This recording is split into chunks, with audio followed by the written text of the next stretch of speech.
Okay, അപ്പൊ എല്ലാവർക്കും ഒരിക്കൽ കൂടി ഗുഡ് ഈവനിങ്. iPlus ട്രെയിനിങ് സൊല്യൂഷൻസിന്റെ December 2025 ഹിസ്റ്ററി മാരത്തോൺ ലൈവ് ആണ് ഇന്നിപ്പോ സ്റ്റാർട്ട് ചെയ്യാൻ പോകുന്നത്. നമുക്ക് 2 hour സെഷൻ ആണ്.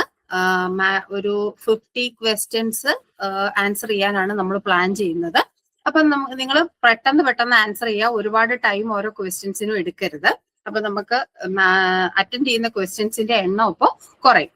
അപ്പോ നമുക്ക് ഇനി എന്നാ സമയം കളയാതെ സ്റ്റാർട്ട് ചെയ്താലോ? ഓക്കെ, അങ്ങനെയാണെങ്കിൽ നമുക്ക് സ്റ്റാർട്ട് ചെയ്യാം. ഇതാണ് നിങ്ങളുടെ first question. Okay, first question. The earliest reference to the ideal type of a civil hospital in Indian history can be found in Ashtanga Hridaya Samhita, Pahyan's account, Susruta Samhita, Charaka Samhita. അപ്പോൾ എല്ലാവരും തന്നെ answer 4 ആണ് answer ചെയ്തിരിക്കുന്നത്. അപ്പൊ answer correct ആണ്. ചരക സംഹിതയിലാണ് നമുക്ക് Indian ഹിസ്റ്ററിയിലെ തന്നെ ഒരു ക്ലിയർ ആയിട്ട് ഒരു സിവിൽ ഹോസ്പിറ്റൽ എന്ന ഒരു റെഫറൻസ്, ഏറ്റവും ഏർലിയസ്റ്റ് ആയിട്ടുള്ള റെഫറൻസ് നമുക്ക് കാണാനായിട്ട് സാധിക്കുന്നത്. പിന്നീട് ലേറ്റർ ഈ വർക്ക്സിലൊക്കെ, അതായത് ഫാഹിയാന്റെ അക്കൗണ്ടിലൊക്കെ നമുക്ക് കാണാനായിട്ട് ഈ ഹോസ്പിറ്റലിനെ പറ്റിയിട്ടുള്ള റെഫറൻസസ് ഒക്കെ കാണാനായിട്ട് സാധിക്കുമെങ്കിലും ഏർലിയസ്റ്റ് എവിടെ റെഫറൻസ് ആയിട്ട് നമ്മൾ കണക്കാക്കുന്നത് ചരക സംഹിതയാണ്. Okay, next question. Okay, second question. The plan of the temple is somewhat unusual. It's all a faces the sea. The additions go far to account for the unusual, though by no means unpleasing appearance of the short temple with its 2 vimanas. The above passage describes the architecture of which temple? ഈ തന്നിരിക്കുന്ന example, അതായത് വളരെ unusual ആയിട്ടുള്ള plan ഉള്ള temple, സിയെ face ചെയ്ത് നിൽക്കുന്ന 2 വിമാനാസ് ഉള്ള ടെമ്പിള് ഈ താഴെ തന്നിരിക്കുന്നതിൽ ഏതാണെന്നാണ് നമ്മളോട് ക്വസ്റ്റ്യൻ ചോദിച്ചിരിക്കുന്നത്. നമുക്ക് തന്നിട്ടുള്ള ഓപ്ഷൻസ് കൊണാർക്ക്, മാമല്ലപുരം, കുമരി ടെമ്പിൾ, ദ്വാരക. അപ്പോ ഒബിയസ്ലി നമ്മൾ അതിനകത്ത് ഷോർട്ട് ടെമ്പിൾ എന്ന് പറഞ്ഞപ്പോൾ തന്നെ നമുക്ക് ആ ക്വസ്റ്റ്യന്റെ ആൻസർ അറിയാം. മാമല്ലപുരമാണ് ആൻസർ വരുന്നത്. ബേ ഓഫ് ബംഗാളിനെ ഫേസ് ചെയ്തിട്ട് ആണ് ഈ ഒരു മാമല്ലപുരം ഷോർട്ട് ടെമ്പിൾ നിൽക്കുന്നത്. ലോർഡ് ശിവയ്ക്ക് ഡെഡിക്കേറ്റ് ചെയ്തിട്ടുള്ള ടെമ്പിൾ ആണ്. റോക്ക് കട്ട് മോണുമെന്റ്സ് എന്ന് പറയുന്ന കാറ്റഗറിയിൽ വരുന്ന ടെമ്പിൾ ആണ്. അതുപോലെ തന്നെ ഈ ശിവൻ ഈ 2 വിമാനാസ് ഉണ്ടെന്ന് പറഞ്ഞു. അതിൽ ഒരു വിമാന എന്ന് പറയുന്നത് ലോർഡ് ശിവയും മറ്റൊരു വിമാന എന്ന് പറയുന്നത് ലോർഡ് വിഷ്ണുവിനെ, റിക്ലൈനിങ് ലോർഡ് വിഷ്ണുവിനെ ഡെഡിക്കേറ്റ് ചെയ്തിട്ടുള്ള വിമാനയാണ്. പിന്നെ നമുക്കറിയാം ഇത് കൺസ്ട്രക്ട് ചെയ്തിരിക്കുന്നത് പല്ലവ റൂളർ ആയിട്ടുള്ള നരസിംഹ സെക്കൻഡിന്റെ പീരീഡിലാണ്. 700 തൊട്ട് 728 CE വരെയുള്ള പീരീഡിലാണ് കൺസ്ട്രക്ഷൻ. ഇന്ന് യുനെസ്കോയുടെ വേൾഡ് ഹെറിറ്റേജ് സൈറ്റിൽ വരുന്ന ടെമ്പിൾ ആണ് മാമല്ലപുരം എന്ന് പറയുന്നത്. അപ്പോ ഈ പറഞ്ഞ കാര്യങ്ങൾ ക്ലിയർ ആയല്ലോ? ക്ലിയർ ആണോ? ഓക്കെ, നമുക്ക് തേർഡ് ക്വസ്റ്റ്യനിലേക്ക് പോകാം. Who besides Charaka and Susruta is counted as Brihat Trey അഥവാ ബിഗ് 3 ഓഫ് ആയുർവേദ? ആയുർവേദയിലെ ബിഗ് 3 അല്ലെങ്കിൽ ബൃഹത് ത്രൈ എന്നറിയപ്പെടുന്ന 3 പേരിൽ ഒരാളെ ഐഡന്റിഫൈ ചെയ്യാനാണ്. 2 പേരുടെ പേര് നമുക്ക് തന്നിട്ടുണ്ട്. ചരകയും സുശ്രുതയാണെന്ന് തന്നിട്ടുണ്ട്. അതില് ഒരാളെ ഐഡന്റിഫൈ ചെയ്യാനാണ് പറഞ്ഞിരിക്കുന്നത്. അപ്പൊ നമുക്ക് തന്നിട്ടുള്ള ഓപ്ഷൻസ് ബ്രഹ്മഗുപ്ത, ധന്വന്തരി, വാഗ്ഭട, ഭാസ്കര. എല്ലാരും 3 ആണ് ആൻസർ ചെയ്തിരിക്കുന്നത്. കറക്റ്റ് ആയിട്ടുള്ള ആൻസർ ആണ് വാഗ്ഭടയാണ് ആൻസർ വരുന്നത്. അപ്പോ ഈ ബിഗ് 3 ഓഫ് ആയുർവേദ എന്ന് കണക്കാക്കുന്നതിൽ 3 പ്രധാനപ്പെട്ട ഓതേഴ്സും 3 പ്രധാനപ്പെട്ട വർക്കുകളുമാണ് വരുന്നത്. ചരക എഴുതിയിട്ടുള്ള ചരക സംഹിത, അത് മെയിൻ ആയിട്ടും ഇന്റേണൽ മെഡിസിനെ ഫോക്കസ് ചെയ്തിട്ടുള്ള വർക്കാണ് ചരക സംഹിത എന്ന് പറയുന്നത്. ഇനി രണ്ടാമത് വരുന്ന സുശ്രുതയുടെ സുശ്രുത സംഹിത, അത് സർജറിയിൽ ഫോക്കസ് ചെയ്തിട്ട് വരുന്ന വർക്കാണ്. പിന്നെ വാഗ്ഭടയുടെ അഷ്ടാംഗ ഹൃദയ, അത് മെയിൻ ആയിട്ടും ഈ ഒരു അദ്ദേഹത്തിന്റെ ആദ്യത്തെ 2 അഷ്ടാംഗ സംഗ്രഹ എന്ന അഷ്ടാംഗ ഹൃദയം എന്നോ ആ ടെക്സ്റ്റിനെ വിളിക്കാം. അദ്ദേഹത്തിന്റെ കോർ ആയിട്ടുള്ള പ്രിൻസിപ്പിൾസ് എല്ലാം കൂടെ കമ്പൈൽ ചെയ്തു വരുന്ന ഒരു ടെക്സ്റ്റ് ആണ് അഷ്ടാംഗ ഹൃദയ അല്ലെങ്കിൽ അഷ്ടാംഗ സംഗ്രഹ എന്ന് പറയുന്നത്. അപ്പൊ അതാണ് തേർഡ് ക്വസ്റ്റ്യനെ കുറിച്ചിട്ട് പറയാനായിട്ടുള്ളത്. ഇനി fourth question. Okay, fourth question. Emperor Ashoka refers to having made provisions for medical treatment, planting beneficial medicinal herbs, roots and fruits in which inscription? നമ്മളോട് ചോദിച്ചിരിക്കുന്നത് എംപറർ ആയിട്ടുള്ള അശോക അദ്ദേഹത്തിന്റെ മെഡിക്കൽ ട്രീറ്റ്മെന്റിനെ കുറിച്ചും അതുപോലെ ബെനിഫിഷ്യൽ ആയിട്ടുള്ള മെഡിസിനൽ പ്ലാന്റ്സ്, റൂട്ട്സ്, ഫ്രൂട്ട്സ് ഇതൊക്കെ plan ചെയ്യുന്നതുമായിട്ട് ബന്ധപ്പെട്ട് describe ചെയ്തിരിക്കുന്ന ഇൻസ്ക്രിപ്ഷൻ താഴെ തന്നിരിക്കുന്നതിൽ ഏതാണെന്ന് ഐഡന്റിഫൈ ചെയ്യാനാണ്. അപ്പൊ നമുക്ക് തന്നിട്ടുള്ള ഓപ്ഷൻസ് എന്ന് പറയുന്നത് major rock edict 2, rock edict 3, rock edict 6 and none of the above. അപ്പോ എല്ലാരും ആൻസർ ചെയ്തിരിക്കുന്നത് ഓപ്ഷൻ നമ്പർ 1 ആണ്. കറക്റ്റ് ആയിട്ടുള്ള ആൻസർ ആണ്. മേജർ റോക്ക് ഈഡിക് 2-ലാണ് ഈ ഒരു മെഡിസിനൽ പ്ലാന്റ്സിനെ പറ്റിയിട്ടുള്ള റെഫറൻസ് വരുന്നത്. അപ്പോ ഈ റോക്ക് ഈഡിക് 2 എന്ന് പറയുന്നത് മെയിൻ ആയിട്ടും അശോക ചെയ്ത സോഷ്യൽ വെൽഫെയർ മെഷേഴ്സിനെ കുറിച്ചിട്ടാണ് മെയിൻ ആയിട്ടും പറയുന്നത്. അതിനകത്ത് 2 ടൈപ്പ് ഓഫ് മെഡിക്കൽ സർവീസസിനെ പറ്റി പറയുന്നുണ്ട്. അതായത് ഹ്യൂമൻസിനും അതേപോലെ തന്നെ ആനിമൽസിനും ഉള്ള ഈ ഒരു മെഡിക്കൽ സർവീസസിനെ പറ്റിയിട്ട് പറയുന്നുണ്ട്. അതുമായിട്ട് ബന്ധപ്പെട്ടാണ് ഈ ഒരു മെഡിസിനൽ ഹെർബ്സ്, റൂട്ട്സ്, പ്ലാന്റ്സ് ഇതൊക്കെ പ്ലാൻ ചെയ്യുന്നതിനും അത് അദ്ദേഹത്തിന്റെ ആ ഒരു ടെറിട്ടറിക്കുള്ളിലും അതുപോലെ തന്നെ നെയ്ബറിംഗ് ആയിട്ടുള്ള കിങ്ഡംസ്, മെയിൻ ആയിട്ടും ഹെലനിസ്റ്റിക് കിങ്ഡംസിലും ഈ ഒരു പ്ലാന്റിങ്ങിനെ പറ്റിയിട്ടുള്ള റെഫറൻസ് അതിനകത്ത് പറയുന്നുണ്ട്. ഇനി റോക്ക് ഈഡിക്റ്റ് 3 നമ്മൾ നോക്കുകയാണെങ്കിൽ അതിനകത്ത് മെയിൻ ആയിട്ടും ധമ്മ പ്രിൻസിപ്പിൾസ് ആണ് അദ്ദേഹം പറയുന്നത്. അതായത് ബ്രാഹ്മിൻസിനോടും ശ്രാമണാസിനോടും വളരെ ജനറോസിറ്റിയോടുകൂടി പെരുമാറണമെന്നും അദ്ദേഹത്തിന്റെ ഒഫീഷ്യൽസ് ആയിട്ടുള്ള യുക്ത, പ്രാദേശിക, രജുഗാസിനോടൊക്കെ ധമ്മയുടെ സ്പ്രെഡിന്റെ ഭാഗമായിട്ട് 5 വർഷം കൂടുമ്പോൾ ടൂറുകൾ നടത്തണമെന്നും റോക്ക് ഈഡിക് 3 പറയുന്നുണ്ട്.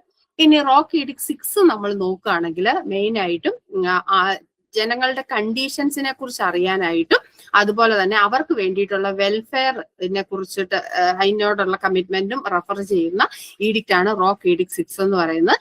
ഇതിനകത്ത് മെയിൻ ആയിട്ടും അദ്ദേഹത്തിന്റെ ഐഡിയൽസും അതുപോലെ തന്നെ പബ്ലിക് വെൽഫെയറുമായിട്ട് ബന്ധപ്പെട്ട അശോകയുടെ അഡ്മിനിസ്ട്രേറ്റീവ് ഗോൾസും ആണ് ഇതിനകത്ത് പറയുന്നത്. അപ്പോ ഈ ഈഡിക്സുകളിലെല്ലാം പറയുന്ന ഇത്രയും കാര്യങ്ങളാണ്. അപ്പൊ നമ്മുടെ ക്വസ്റ്റ്യനുമായിട്ട് മാച്ച് ചെയ്യുന്ന കറക്റ്റ് ആയിട്ടുള്ള ആൻസർ മേജർ റോക്ക് ഈഡിക്റ്റ് 2 ആണ്. ഓക്കെ, അപ്പോ നെക്സ്റ്റ് ക്വസ്റ്റ്യനിലേക്ക് പോകാം. Okay, 5th question. Which of the following is not a dating technique of archaeological remains? നമ്മളോട് ചോദിച്ചിരിക്കുന്നത് ആർക്കിയോളജിക്കൽ റിമൈൻസിനെ ഡേറ്റ് ചെയ്യാൻ ഉപയോഗിക്കുന്ന ടെക്നിക്കുകളിൽ അല്ലാത്തത് താഴെ തന്നിരിക്കുന്നതിൽ ഐഡന്റിഫൈ ചെയ്യാനാണ് പറഞ്ഞിരിക്കുന്നത്. അപ്പോൾ നമുക്ക് തന്നിട്ടുള്ള options sonar sensing technique, thermoluminescence method, accelerated mass spectrometry, electron spin resonance method. അപ്പോൾ ഇതിന്റെ ആൻസർ വരുന്നത് ഓപ്ഷൻ നമ്പർ 1 ആണ്. സോണാർ സെൻസിങ് ടെക്നിക് ആണ്. സോണാർ സെൻസിങ് ടെക്നിക് എന്ന് പറഞ്ഞാൽ മെയിൻ ആയിട്ടും ഈ അണ്ടർ വാട്ടറിലുള്ള എക്സ്പ്ലോറേഷന്, നാവിഗേഷന്, എന്തെങ്കിലുമൊക്കെ ഒബ്ജക്ട്സ് ഉണ്ടെങ്കിൽ അതിനെ ഐഡന്റിഫൈ ചെയ്യാനും ഒക്കെ ഉപയോഗിക്കുന്ന മെത്തേഡാണ് സോണാർ സെൻസിങ് മെത്തേഡ് എന്ന് പറയുന്നത്.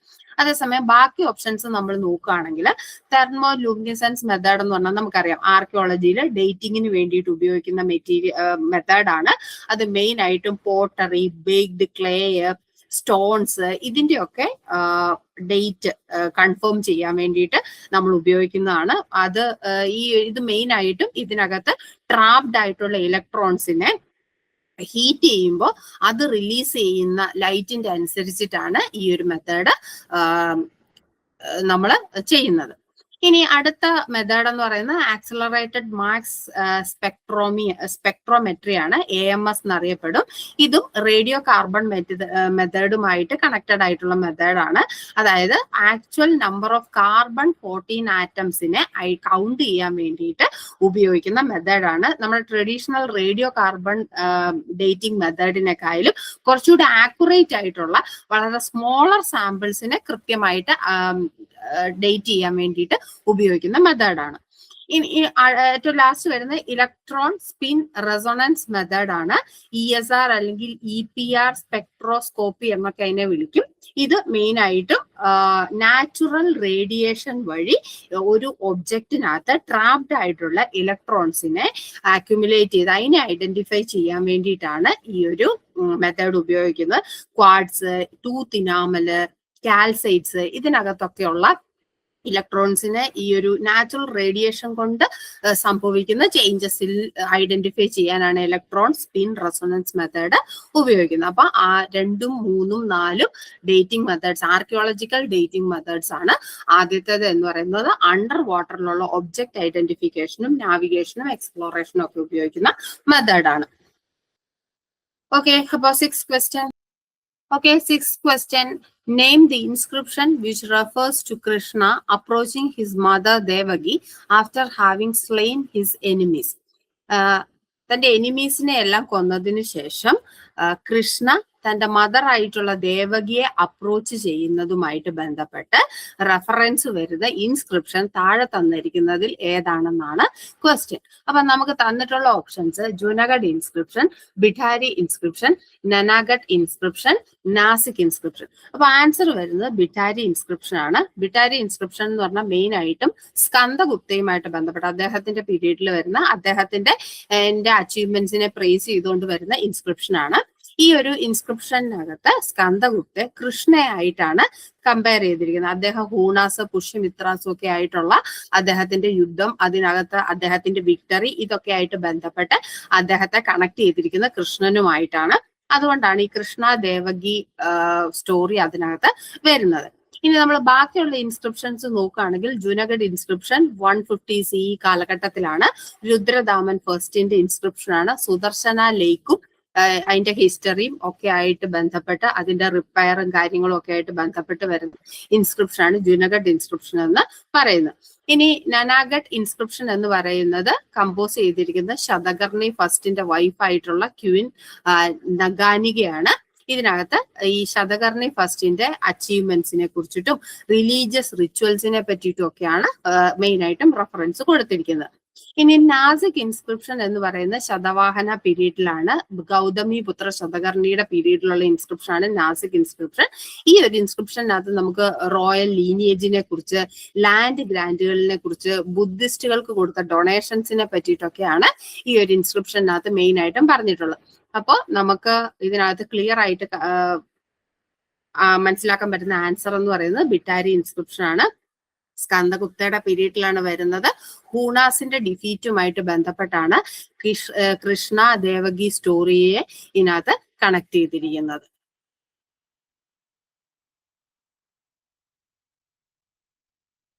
ഓക്കെ, പറയുന്ന കാര്യങ്ങൾ ക്ലിയർ ആവുന്നുണ്ടോ?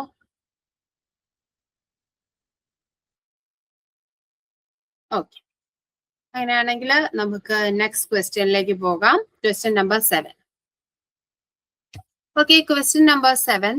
Which historian has argued that the decline in lapis lazuli trade with Mesopotamia was the factor in the decline of Harappan civilization? അപ്പോൾ ഹാരപ്പൻ സിവിലൈസേഷന്റെ ഡിക്ലൈനുമായിട്ട് ബന്ധപ്പെട്ട് മെസപ്പൊട്ടോമിയ ആയിട്ടുള്ള ലാപ്പിസ് ലസൂളി ട്രേഡിന്റെ ഡിക്ലൈൻ ആണ് ഹാരപ്പൻ സിവിലൈസേഷന്റെ ഡിക്ലൈന്റെ റീസൺ ആയിട്ട് വന്നത് എന്ന് ആർഗ്യൂ ചെയ്ത ഹിസ്റ്റോറിയൻ താഴെ തന്നിട്ടുള്ളതിൽ ഏതാണെന്ന് ഐഡന്റിഫൈ ചെയ്യാനാണ് ക്വസ്റ്റ്യൻ. നമുക്ക് തന്നിട്ടുള്ള ഓപ്ഷൻസ് എന്ന് പറഞ്ഞാൽ M.R. Sahni, Shereen Ratnakar, H.T. ലാംബ്രിക്, M.R. Mughal. അപ്പൊ ഈ താഴെ തന്നിരിക്കുന്ന എല്ലാം ഈ ഒരു ഹാരപ്പൻ സിവിലൈസേഷനുമായിട്ട് ബന്ധപ്പെട്ട ഹിസ്റ്റോറിയൻസ് ആണ്. ഇതിനകത്ത് ഈ ഒരു തിയറിയുമായിട്ട് കണക്ട് ചെയ്തിരിക്കുന്ന ഹിസ്റ്റോറിയനെ ഐഡന്റിഫൈ ചെയ്യാനാണ് ക്വസ്റ്റ്യൻ. ആൻസർ വരുന്ന ഓപ്ഷൻ നമ്പർ 2 ഷെറീൻ രത്നാകർ ആണ്. ഷെറീൻ രത്നാകർ ആണ് ഈ ഒരു ഹാരപ്പൻ ട്രേഡുമായിട്ട് ബന്ധപ്പെട്ട വർക്ക് എഴുതിയിട്ടുള്ളത്. അദ്ദേഹം ഒരു ഇന്ത്യൻ ആർക്കിയോളജിസ്റ്റ് ആണ്, അതേപോലെ ഹിസ്റ്റോറിയൻ ആണ്. ഈ ഒരു മെസപ്പൊട്ടോമിയ ആയിട്ടും അത് മാത്രമല്ല ഹാരപ്പൻ സിവിലൈസേഷനെ ട്രേഡുമായിട്ട് ബന്ധപ്പെടുത്തിയാണ് അദ്ദേഹത്തിന്റെ വർക്കുകൾ വരുന്നത്. ഈ ഒരു ലാപ്പിസ് ലസൂളി ട്രേഡിന്റെ ഡിക്ലൈൻ ആണ് ഹാരപ്പൻ സിവിലൈസേഷന്റെ ഡിക്ലൈനിന് റീസൺ എന്ന് പറഞ്ഞത് ഷെറീൻ രത്നാകർ ആണ്.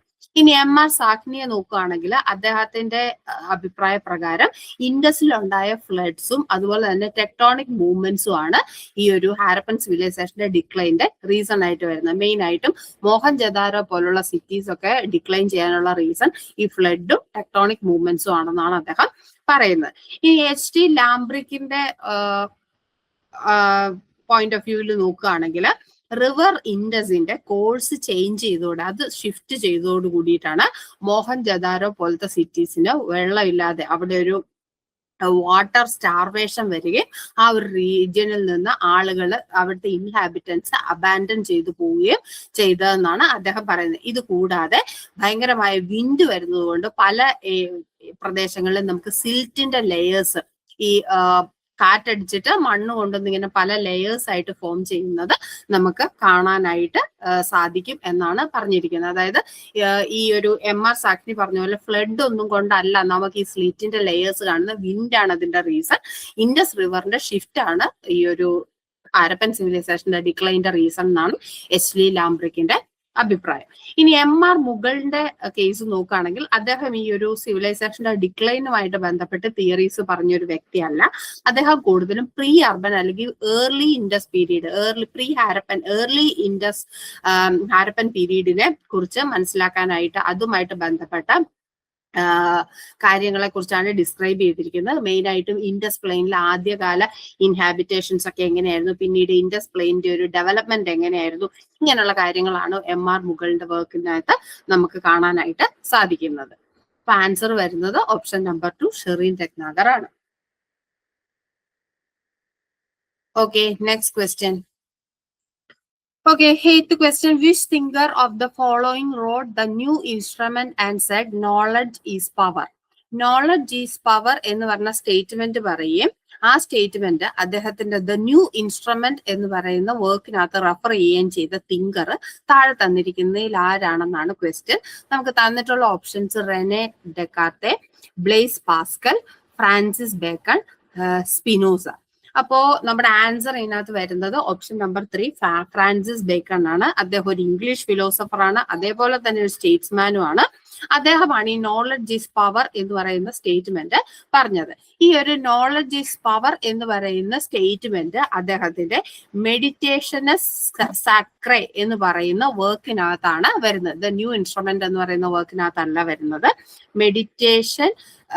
മെഡിറ്റേഷനസ് സാക്രേ എന്നാണ് വർക്കിന്റെ പേര്. 1597 ഈ വർക്ക് പബ്ലിഷ് ചെയ്യുന്നത്. ഇനി അദ്ദേഹത്തിന്റെ ദ ന്യൂ ഇൻസ്ട്രുമെന്റ് എന്ന് പറയുന്ന വർക്ക് മെയിൻ ആയിട്ടും അദ്ദേഹത്തിന്റെ ഏറ്റവും പ്രധാനപ്പെട്ട ഫിലോസഫിക്കൽ വർക്ക് ആയിട്ടുള്ള നോവം ഓർഗാനം എന്ന് പറയുന്ന വർക്കിന്റെ ഇംഗ്ലീഷ് ട്രാൻസ്ലേഷൻ ആണ്. ഈ ഒരു നോവം ഓർഗാനം പബ്ലിഷ് ചെയ്യുന്നത് 1620 ഇതിനകത്ത് ഫ്രാൻസിസ് ബേക്കൺ അദ്ദേഹത്തിന്റെ ലോജിക്കിനെ കുറിച്ചും അതുപോലെ തന്നെ എംപെരിക്കലും അതുപോലെ തന്നെ ഇൻഡക്റ്റീവ് ആയിട്ടുള്ള അപ്രോച്ച്, സയന്റിഫിക് ഇൻക്വയറി, ഇങ്ങനെയുള്ള കാര്യങ്ങളെ പറ്റിയിട്ടാണ് മെയിൻ ആയിട്ടും പറയുന്നത്. അതായത് ഹിസ്റ്റോറിക്കൽ സോഴ്സസും അല്ലെങ്കിൽ ഹിസ്റ്റോറിക്കൽ റൈറ്റിംഗുമായിട്ട് ബന്ധപ്പെട്ട് ഒരു സയന്റിഫിക് മെത്തേഡ് എങ്ങനെ ഡെവലപ്പ് ചെയ്യാം എന്നുള്ളതിനെ ബേസ് ചെയ്തിട്ട് അദ്ദേഹത്തിന്റെ ഇൻഡക്റ്റീവ് അപ്രോച്ചും അതുപോലെ തന്നെ എംപിരിക്കൽ ആയിട്ടുള്ള ഐഡിയാസും ലോജിക്കൽ ആയിട്ടുള്ള ഐഡിയാസും ഒക്കെയാണ് ഈ ഒരു വർക്കിനകത്ത് മെയിൻ ആയിട്ടും പറയുന്നത്. ഇനി മറ്റ് ഓപ്ഷൻസ് നമ്മൾ നോക്കുകയാണെങ്കിൽ റെനെ ഡെക്കാർത്തെ എന്ന് പറയുന്നത് അദ്ദേഹം ഒരു ഫ്രഞ്ച് ഫിലോസഫർ ആണ്. അദ്ദേഹത്തിന്റെ മോഡേൺ ഫിലോസഫിയുടെ ഫാദർ ആയിട്ടാണ് നമ്മൾ കൺസിഡർ ചെയ്യുന്നത്. അദ്ദേഹത്തിന്റെ ഫേമസ് ആയിട്ടുള്ള സ്റ്റേറ്റ്മെന്റ് ആണ് കൊജിറ്റോ എർഗോ സം എന്ന് പറയുന്നത്. അതായത് I think therefore I am, ഞാൻ ചിന്തിക്കുന്നു അതുകൊണ്ടത് ഞാനാകുന്നു എന്നാണ് അദ്ദേഹത്തിന്റെ സ്റ്റേറ്റ്മെന്റ്. അദ്ദേഹം മെയിൻ ആയിട്ടും റാഷണലിസവും ഡിഡക്റ്റീവ് റീസണിങ്ങുമാണ് ഫോളോ ചെയ്തിരുന്നത്. അതേസമയം ഫ്രാൻസിസ് ബേക്കൺ എന്ന് പറയുന്നത് ഇൻഡക്റ്റീവ് റീസണിങ്ങിന്റെ ആളാണ്. ഈ ഡിഡക്റ്റീവ് റീസണിങ്ങിനകത്ത് ജനറലിൽ നിന്നും പാർട്ടിക്കുലറിലേക്കാണ് പോകുന്നത്. അതേസമയം ഇൻഡക്റ്റീവ് റീസണിങ്ങിനാണെങ്കിൽ പാർട്ടിക്കുലറിൽ നിന്നും ജനറലിലേക്കാണ് പോകുന്നത്. ഇനി അടുത്ത വരുന്ന ബ്ലേസ് പാസ്കൽ ആണ്. അദ്ദേഹം ഒരു ഫ്രഞ്ച് മാത്തമാറ്റീഷ്യൻ ആണ്, അതുപോലെ തന്നെ ഫിസിസിസ്റ്റ് ആണ്, തിയോളജിയൻ ആണ്. അദ്ദേഹം മെയിൻ ആയിട്ടും മെക്കാനിക്കൽ കാൽക്കുലേറ്ററിന്റെ ഡെവലപ്മെന്റ് ഇങ്ങനെയുള്ള കാര്യങ്ങളുമായിട്ട് ബന്ധപ്പെട്ട ആളാണ്. പ്യൂർലി സയൻസുമായിട്ട് ബന്ധപ്പെട്ട ആളാണ്. അദ്ദേഹത്തിന്റെ പ്രധാനപ്പെട്ട വർക്കാണ് പെൻസീസ് എന്ന് പറയുന്നത്. ഇനി സ്പിനോസ എന്ന് പറയുന്നത് ഡച്ച് ഫിലോസഫർ ആണ്. അദ്ദേഹത്തിന്റെ എൻലൈറ്റൻമെന്റിന്റെ പീരീഡിലും ഒക്കെയാണ് അദ്ദേഹം കൂടുതൽ ഫേമസ് ആയിട്ട് വന്നത്. അദ്ദേഹത്തിന്റെ വർക്ക് എന്ന് പറയുന്നത് theological political treaties and ethics എന്ന് പറയുന്ന വർക്കാണ്. അപ്പൊ ഇത്രയും കാര്യങ്ങളാണ് ഈ ഒരു ക്വസ്റ്റ്യനുമായിട്ട് ബന്ധപ്പെട്ട് പറയാനായിട്ടുള്ളത്. ഓക്കെ, നെക്സ്റ്റ് ക്വസ്റ്റ്യനിലേക്ക് പോകാം. Okay, ninth question. Which scholar was the earliest to suggest that the Harappan state was ruled by autocratic priest kings? Options തന്നിട്ടുള്ളത് Stuart Piggott, S C. Malik, Jim Shaffer, Elman R Service. അപ്പൊ നമ്മളോട് ചോദിച്ചിരിക്കുന്നത് Harappan state എന്ന് പറയുന്നത് autocratic priest kings ആണ് rule ചെയ്തതെന്ന് ആദ്യമായിട്ട് suggest ചെയ്ത, അല്ലെങ്കിൽ ഈ തന്നിരിക്കുന്നതിൽ ഏറ്റവും ഏർലിയർ ആയിട്ട് സജസ്റ്റ് ചെയ്ത സ്കോളർ ആരാണെന്നാണ്.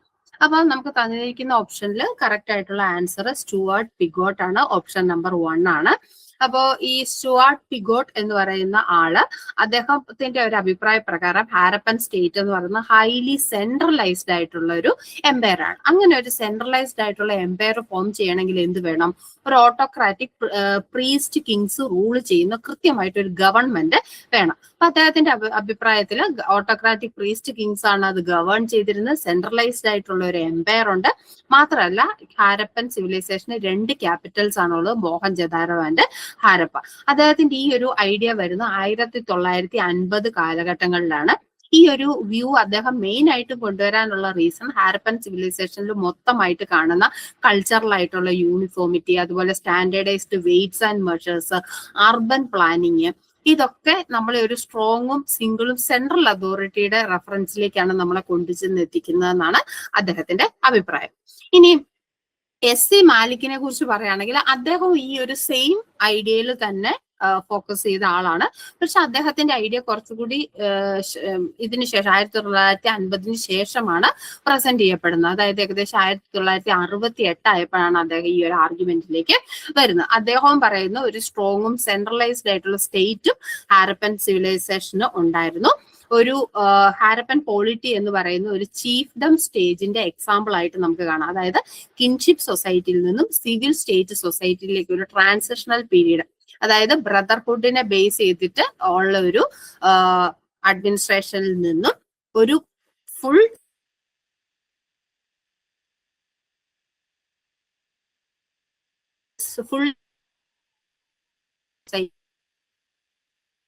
ജിം ഷാഫറിനെ നോക്കുകയാണെങ്കിൽ അദ്ദേഹം 1982 കാലഘട്ടങ്ങളിൽ ഈ ഒരു പ്രീസ്റ്റ് കിങ് തിയറിയെ പൂർണ്ണമായിട്ടും ചലഞ്ച് ചെയ്ത ഒരു വ്യക്തിയാണ്. അദ്ദേഹം ഈ ഒരു സിവിലൈസേഷനെ ഒരു സ്റ്റേറ്റ് ആയിട്ടൊന്നും കണക്കാക്കുന്നില്ല, പകരം എന്താണ്, ഒരു ചീഫ്ഡം ആയിട്ട് മാത്രമേ കണക്കാക്കുന്നുള്ളൂ. അപ്പൊ അദ്ദേഹത്തിന്റെ അഭിപ്രായ പ്രകാരം ഇങ്ങനെ ഇവിടെ ഒരു യൂണിഫോമിറ്റി ഒക്കെ ഉണ്ടാവാനുള്ള റീസൺ എന്താണെന്ന് വെച്ചാൽ വളരെ വെൽ എസ്റ്റാബ്ലിഷ്ഡ് ആയിട്ടുള്ള ഒരു ട്രേഡ് നെറ്റ്വർക്ക് ഉള്ളത് കൊണ്ടാണ്. അത് അല്ലാതെ കൃത്യമായ ഒരു റൂളിംഗ് ക്ലാസ് ഉള്ളത് കൊണ്ടല്ല എന്നാണ് ജിം ഷാഫറിന്റെ അഭിപ്രായം. ഇനി അടുത്ത വ്യക്തി എന്ന് പറഞ്ഞാൽ എൽമാൻ ആർ സർവീസ് ആണ്. എൽമാൻ സർവീസിന് അദ്ദേഹം ഒരു ആന്ത്രോപോളജിസ്റ്റ് ആണ്. അദ്ദേഹമാണ് ഈ ഒരു സോഷ്യൽ എവല്യൂഷന്റെ ക്ലാസിഫിക്കേഷൻ സിസ്റ്റം ഡെവലപ്പ് ചെയ്തത്. അതായത് ബാൻഡ്സ്, ട്രൈബ്സ്, ചീഫ്ഡംസ്, സ്റ്റേറ്റ്, ഇങ്ങനെയുള്ള കൺസെപ്റ്റുകളെ ബേസ് ചെയ്തിട്ട് ഉള്ള ഡിവിഷൻ കൊണ്ടുവന്ന് അദ്ദേഹം മെയിൻ ആയിട്ടും ഈ ഒരു ബാൻഡ്, ട്രൈബ്, ചീഫ്ഡംസ്, സ്റ്റേറ്റ് അങ്ങനെയുള്ള ഒരു ഡെവലപ്മെന്റ് ആണ് ഈ ഒരു ഹാരപ്പൻ സിവിലൈസേഷനിൽ അതായത് നമ്മളെ കാണിക്കാനായിട്ട് ശ്രമിക്കുന്നത്. അല്ലാതെ അദ്ദേഹം ഈ ഒരു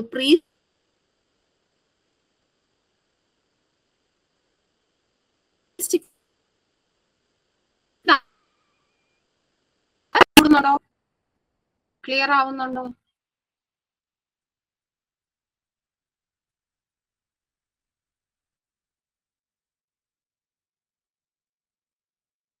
ഓക്കെ,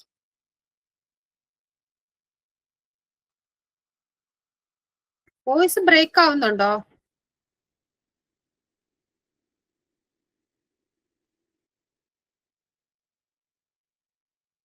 എല്ലാവർക്കും ഇഷ്യൂ ഉണ്ടോ? വോയിസ് ബ്രേക്ക് ആവുന്നുണ്ടോ?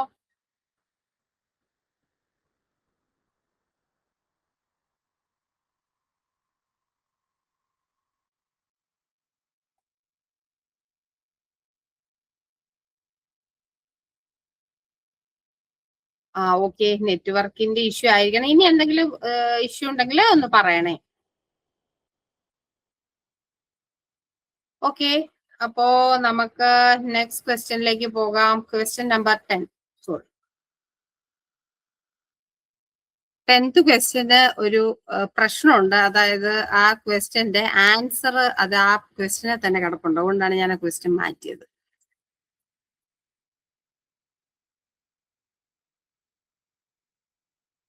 ലാസ്റ്റ് വേണമെങ്കിൽ ആ ക്വസ്റ്റ്യൻ ഞാൻ കാണിച്ചു തരാം. ഇതാണ് ഈ ക്വസ്റ്റ്യന്റെ ഓപ്ഷൻസ് വരുന്നത്. കുറച്ചുകൂടെ ഫാസ്റ്റ് ആയിട്ട് ആൻസർ ചെയ്തേ. Okay, 11th question, arrange the following works in chronological sequence. അപ്പോ അതല്ലെങ്കിൽ പബ്ലിഷ് ചെയ്ത അല്ലെങ്കിൽ ഐഡന്റിഫൈ ചെയ്ത വർഷം വെച്ചിട്ട് ഈ താഴെ തന്നിരിക്കുന്ന വർക്കുകളെ ക്രോണോളജിക്കൽ ഓർഡറിൽ അറേഞ്ച് ചെയ്യാനാണ് പറഞ്ഞിട്ടുള്ളത്, അല്ലെങ്കിൽ അതിന്റെ പീരീഡ് വെച്ച് ക്രോണോളജിക്കൽ ഓർഡറിൽ അറേഞ്ച് ചെയ്യാനാണ് പറഞ്ഞിട്ടുള്ളത്. അപ്പൊ നമുക്ക് തന്നിട്ടുള്ള ഓപ്ഷൻസ് എന്തൊക്കെയാണ്? ലോകോപകര, ഉദിയാദിത്യ അലങ്കാര, മല്ലിനാഥ പുരാണ, ത്രിശസ്തി ലക്ഷണ മഹാപുരാണ, മദന വിജയ. അപ്പൊ നമുക്ക് ഓപ്ഷൻ തന്നിട്ടുള്ളത് first option ABCDE, second option DACBE, third option DBCAE, fourth option ACBDE. അപ്പൊ ഇതിനകത്ത് ആൻസർ വരുന്നത് ഓപ്ഷൻ നമ്പർ 2 DACBE ആണ്.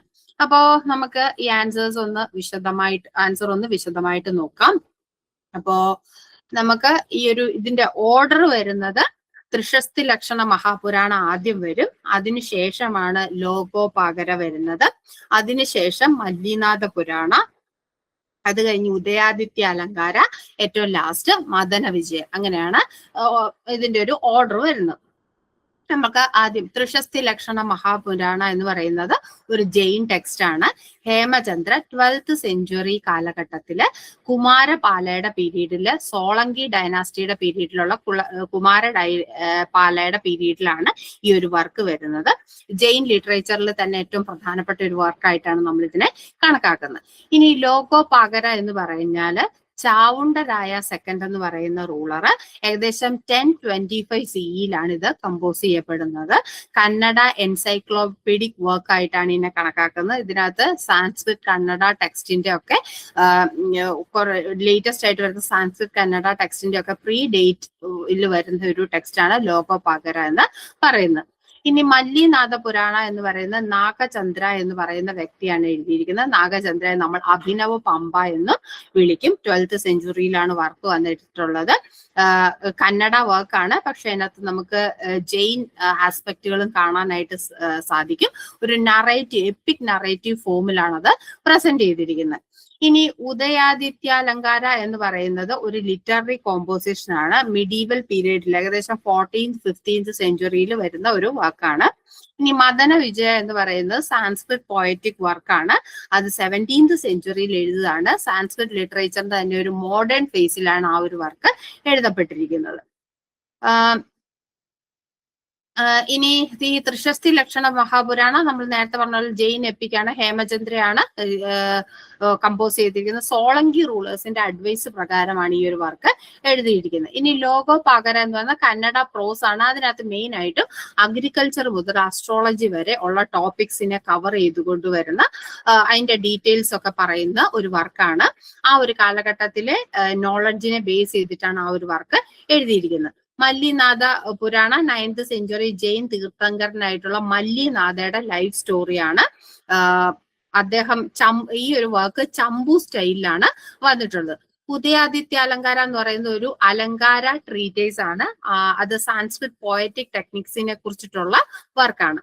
മദന വിജയ എന്ന് പറഞ്ഞാൽ ഒരു എപ്പിക് പോയമാണ്, അല്ലെങ്കിൽ ഒരു കാവ്യം ഫോമിലാണ് അതിനെ എഴുതിയിരിക്കുന്നത്. മെയിൻ ആയിട്ടുള്ള തീംസ് വരുന്നത് ലവ്, വാലർ, മിത്തോളജി ഇതൊക്കെയാണ് വരുന്നത്. സാൻസ്ക്രിറ്റ് റൊമാന്റിസിസം എന്ന് പറയുന്ന കാറ്റഗറിയിൽ വരുന്ന ഒരു വർക്കാണ് മദന വിജയ എന്ന് പറയുന്നത്. അപ്പോ ഇതാണ് ഈ ടെക്സ്റ്റുകളുടെ ഡീറ്റെയിൽസ് എന്ന് പറയുന്നത്. ക്ലിയർ ആയെന്ന് വിശ്വസിക്കുന്നു. ആൻസർ വരുന്നത് ഓപ്ഷൻ നമ്പർ 2 DACBE ആണ് വരുന്നത്. Okay, next question. Okay, 12th question, arrange the following Mahajanapadas from north to south. ഈ മഹാജനപദാസിന്റെ ലൊക്കേഷൻ അനുസരിച്ചിട്ട് അവർ നോർത്തിൽ നിന്നും അവരുടെ ലൊക്കേഷൻ ബേസ് ചെയ്തിട്ട് നോർത്തിൽ നിന്നും സൗത്തിലേക്ക് അവർ അറേഞ്ച് ചെയ്യാനാണ് പറഞ്ഞിട്ടുള്ളത്.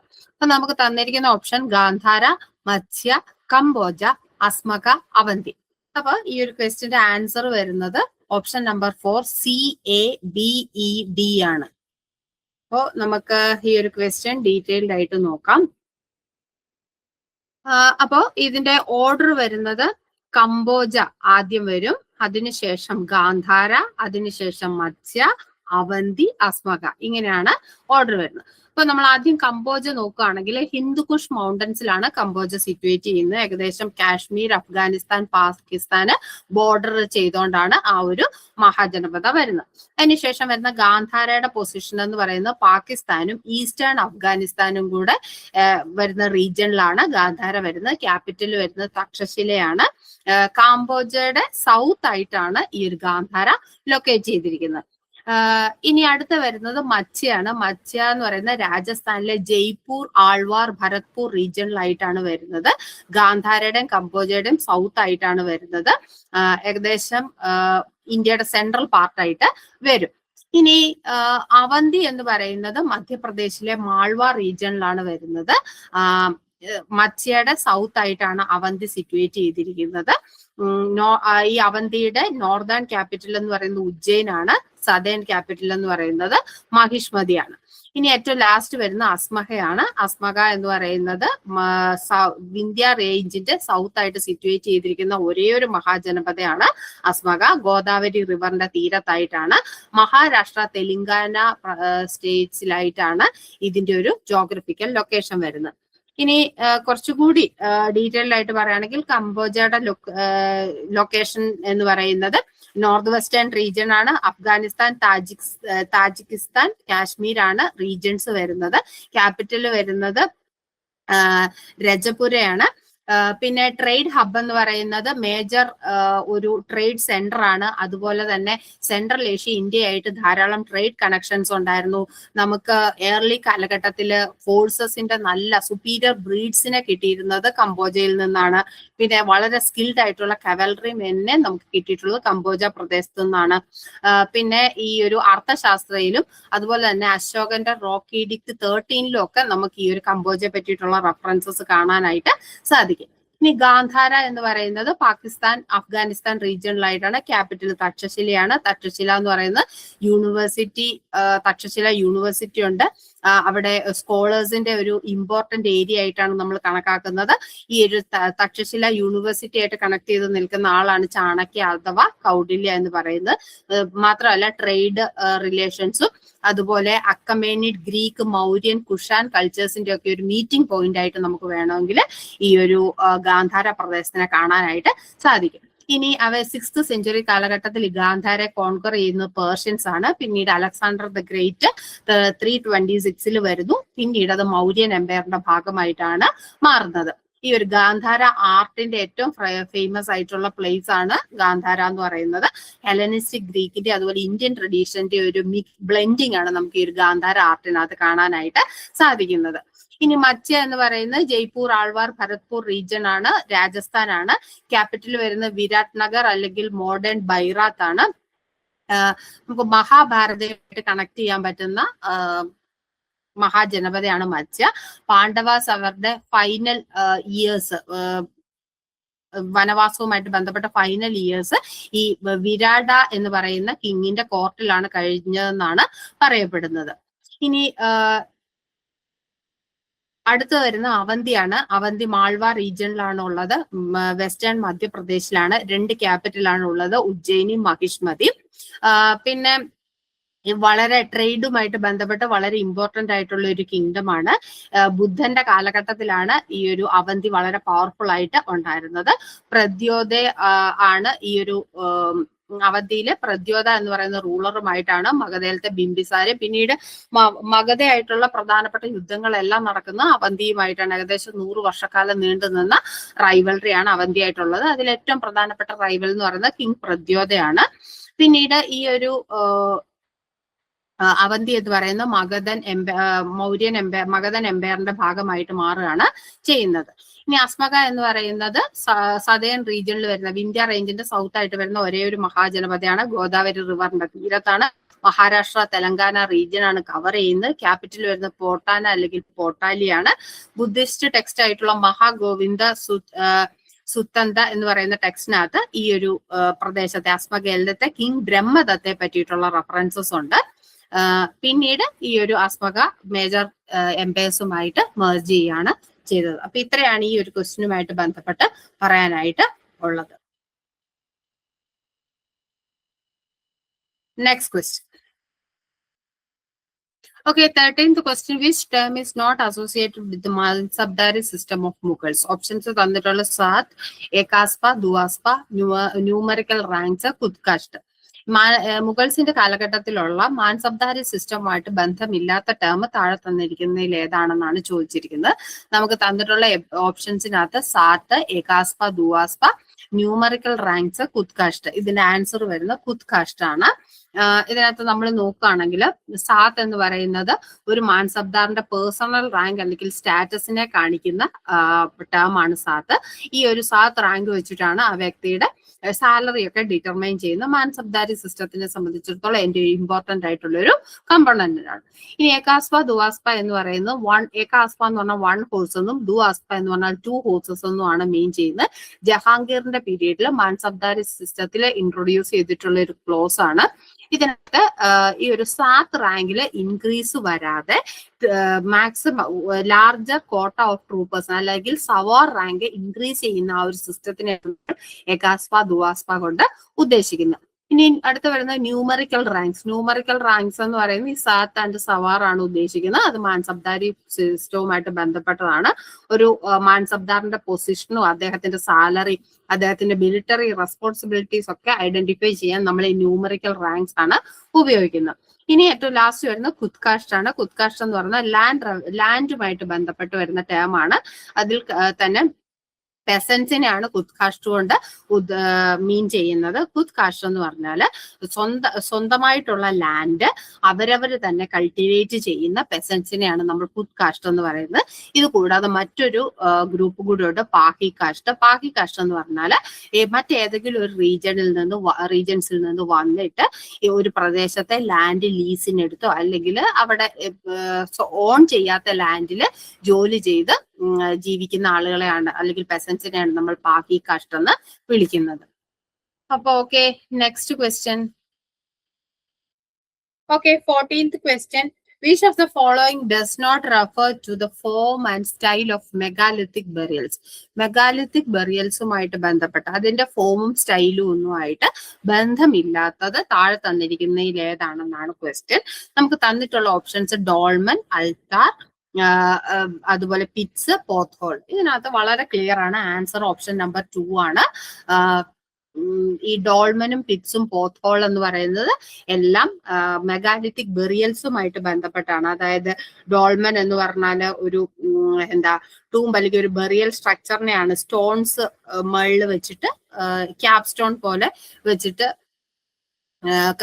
ക്രിമേറ്റ് ചെയ്യുന്നതിനെയാണ് നമ്മൾ ഡോൾമൻ എന്നുകൊണ്ട് ഉദ്ദേശിക്കുന്നത്. പിറ്റ്സ് എന്ന് പറഞ്ഞാൽ വലിയൊരു കുഴിക്കകത്ത് ഒരു അല്ലെങ്കിൽ ഒരു ജാറ് പോലത്തേനകത്ത് ഡെഡ് ബോഡീസിനെ ക്രിമേറ്റ് ചെയ്യുന്നതിനെയാണ് പിറ്റ്സ് എന്ന് പറയുന്നത്. പോത്ത് ഹോൾ എന്ന് പറയുന്നത് ഈ പറഞ്ഞ പോലെ ഒരു വലിയ ഒരു ബെറിയൽ ചേംബറിന്റെ മുകളിൽ വലിയൊരു സ്ലാബ് വെച്ച് കവർ ചെയ്ത് ആ ഹോളിനകത്ത് ഈ ഒരു ഡെഡ് ബോഡീസിനെ ബെറി ചെയ്യുന്ന സിസ്റ്റം ആണ് പോത്ത് ഹോൾ കൊണ്ട് ഉദ്ദേശിക്കുന്നത്. ഈ ആൾത്താർ എന്ന് പറഞ്ഞാൽ നമുക്കറിയാം ഈ റിലീജിയസ് സാക്രിഫൈസസിനും ഓഫറിങ്സിനും റിച്വൽസിനും ഒക്കെ വേണ്ടിയിട്ട് വെക്കുന്ന ഹോമകുണ്ടം എന്ന് പറയുന്നതാണ് ആൾത്താർസ് എന്ന് പറയുന്നത്. അത് മെഗാലിത്തിക് ബറിയൽ സ്ട്രക്ചറുമായിട്ട് യാതൊരു വിധത്തിലുള്ള കണക്ഷനും ഇല്ല. Okay, 15th question. Okay, 15th question. Point out the wrong match from the options given below. നമുക്ക് തന്നിട്ടുള്ളതിൽ റോങ് ആയിട്ടുള്ള മാച്ചസ് ഫൈൻഡ് ചെയ്യാനാണ് പറഞ്ഞിരിക്കുന്നത്. തന്നിരിക്കുന്ന ഓപ്ഷൻസ് നോക്കുകയാണെങ്കിൽ മൊയിനുദ്ദീൻ ചിഷ്ടി അജ്മർ, ബാബ ഫരീദ് പാക് പത്താൻ, പിന്നെ ഷെയ്ഖ് ബക്തിയാർ കാഗി എന്ന് പറയുന്ന ഗുജറാത്ത്, സലീം ചിഷ്ടി ആഗ്ര. അപ്പോ ഇതെല്ലാം ചിഷ്ടി ഓർഡറുമായിട്ട് ബന്ധപ്പെട്ട കുറച്ച് സെയിൻസ് ആണ്. അവരുടെ ഏരിയ ഓഫ് ആക്ടിവിറ്റി ആണ് ഇതിനകത്ത് തന്നിട്ടുള്ളത്. അപ്പൊ നമ്മൾ നോക്കുവാണെങ്കിൽ ഇതിനകത്ത് ആൻസർ വരുന്നത് റോങ് ആയിട്ട് മാച്ച് ചെയ്തിരിക്കുന്ന ഓപ്ഷൻ നമ്പർ 3 ഷെയ്ഖ് ബക്തിയാർ കാഗി ഗുജറാത്ത് ആണ്. അപ്പൊ ഷെയ്ഖ് ബക്തിയാർ കാഗി എന്ന് പറയുന്നത് ചിഷ്ടി ഓർഡറിൽ വരുന്ന ഒരു സൂഫി സെയിന്റ് ആണ്. അദ്ദേഹം മെയിൻ ആയിട്ടും ഡൽഹി മഹ്റൂളി റീജിയനുമായിട്ട് ബന്ധപ്പെട്ടാണ് വർക്ക് ചെയ്തിരുന്നത്. അദ്ദേഹത്തിന് ഗുജറാത്തുമായിട്ട് കണക്ഷൻ ഒന്നുമില്ല. ഇനി മൊയിനുദ്ദീൻ ചിഷ്ടി എന്ന് പറയുന്നത് അജ്മർ ആണ്, കറക്റ്റ് ആണ്. ഖ്വാജ മൊയിനുദ്ദീൻ ചിഷ്ടി എന്നാണ് അദ്ദേഹത്തിന്റെ പേര്. ചിഷ്ടി ഓർഡറുമായിട്ട് ബന്ധപ്പെട്ടാണ്. അദ്ദേഹം മെയിൻ ആയിട്ടും അജ്മർ രാജസ്ഥാൻ റീജിയനിലാണ് അദ്ദേഹത്തിന്റെ ദർഗ ലൊക്കേറ്റ് ചെയ്യുന്നത്. ഏരിയ ഓഫ് ആക്ടിവിറ്റി എന്ന് പറയുന്നത് ഈ ഒരു അജ്മർ റീജിയൻ ആണ്. ഇനി ബാബ ഫരീദ് പാക് പത്താൻ എന്ന് പറയുന്നത് ബാബ ഫരീദ് അല്ലെങ്കിൽ ഫരീദുദ്ദീൻ ഗഞ്ച് ശക്കർ എന്ന് പറയുന്ന അദ്ദേഹത്തിന്റെ സെന്റർ എന്ന് പറയുന്നത് ഈ ഒരു പാകിസ്ഥാനിനടുത്തുള്ള പാക് പത്താൻ എന്ന് പറയുന്ന സ്ഥലത്താണ് അദ്ദേഹത്തിന്റെ ഷ്രൈന് ലൊക്കേറ്റ് ചെയ്തിരിക്കുന്നത്. അദ്ദേഹത്തിന്റെ എല്ലാ ആളുകളുടെയും ഷ്രൈൻസുമായിട്ട് ബന്ധപ്പെട്ട ഏരിയാസ് ആണ് തന്നിട്ടുള്ളത്. അപ്പൊ ബാബ ഫരീദിന്റെ ഷ്രൈൻ വന്നിട്ട് പാക് പത്താനിലാണ് സ്ഥിതി ചെയ്യുന്നത്. ഇനി ഷലീം ചിഷ്ടിയുടെ ആണെങ്കിൽ ആഗ്രയാണ് തന്നിട്ടുള്ളത്. അദ്ദേഹം ഫട്ടേക്പൂർ സിക്രിയുമായിട്ട് ബന്ധപ്പെട്ട് ആഗ്രയുടെ അടുത്ത് ഫട്ടേക്പൂർ സിക്രി ആയിട്ട് ബന്ധപ്പെട്ടാണ് വർക്ക് ചെയ്തിരുന്നത്. അദ്ദേഹത്തിന്റെ ടൂംബ് കൺസ്ട്രക്ട് ചെയ്യുന്നത് മുഗൾ എംപറർ ആയിട്ടുള്ള അക്ബറാണ്. ആഗ്രയിലാണ് കൺസ്ട്രക്ട് ചെയ്തിരിക്കുന്നത്. അപ്പൊ ഇതിനകത്ത് റോങ് ആയിട്ടുള്ള ആൻസർ ഷെയ്ഖ് ബക്തിയാർ കാഗി ഗുജറാത്ത് ആണ്. ഷെയ്ഖ് ബക്തിയാർ കാഗി ഡൽഹി മെഹ്റൂലി റീജിയൻ ആണെന്നുള്ളത് ഓർത്തിരിക്കുക. ഡൽഹിയിലാണ് അദ്ദേഹത്തിന്റെ പ്രവർത്തനം. മെഹ്റൂലിയിലാണ് അദ്ദേഹത്തിന്റെ ഫേമസ് ദർഗ സ്ഥിതി ചെയ്യുന്നത്. Okay, next question. Okay, 16th question. Who among the following is the author of the book The Bahmanis of Deccan? Options തന്നിട്ടുള്ള A.S. Saltekar, Leslie Orr, M. Panduranga Rao, Harun Khan Sharwani. The Bahmanis of Deccan എന്ന് പറയുന്ന ബുക്കിന്റെ author താഴെ തന്നിരിക്കുന്നതിൽ ആരാണെന്നാണ് question. അപ്പൊ answer വരുന്നത് Haroon Khan ഷർവാണിയാണ്.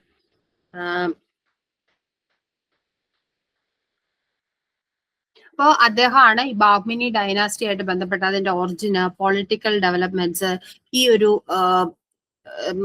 ഡൈനാസ്റ്റിയുടെ cultural ആയിട്ടുള്ള contributions, പിന്നീടുണ്ടായ decline, ഇതൊക്കെ ആണ് ഈ ഒരു ബാഹ്മിനീസ് ഓഫ് ഡെക്കാൻ എന്ന് പറയുന്ന വർക്കിനകത്ത് മെയിൻ ആയിട്ട് അദ്ദേഹം എഴുതിയിരിക്കുന്നത്. ഇത് അദ്ദേഹം പേർഷ്യൻ സോഴ്സസിനെ ബേസ് ചെയ്തിട്ടാണ് ഈ ഒരു വർക്ക് എഴുതിയിട്ടുള്ളത്.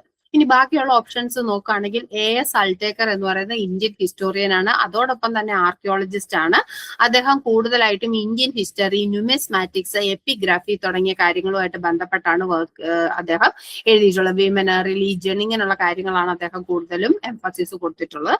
അദ്ദേഹത്തിന്റെ ഏറ്റവും പ്രധാനപ്പെട്ട ഒരു വർക്കാണ് the position of women in Hindu civilisation, state and government in ancient India.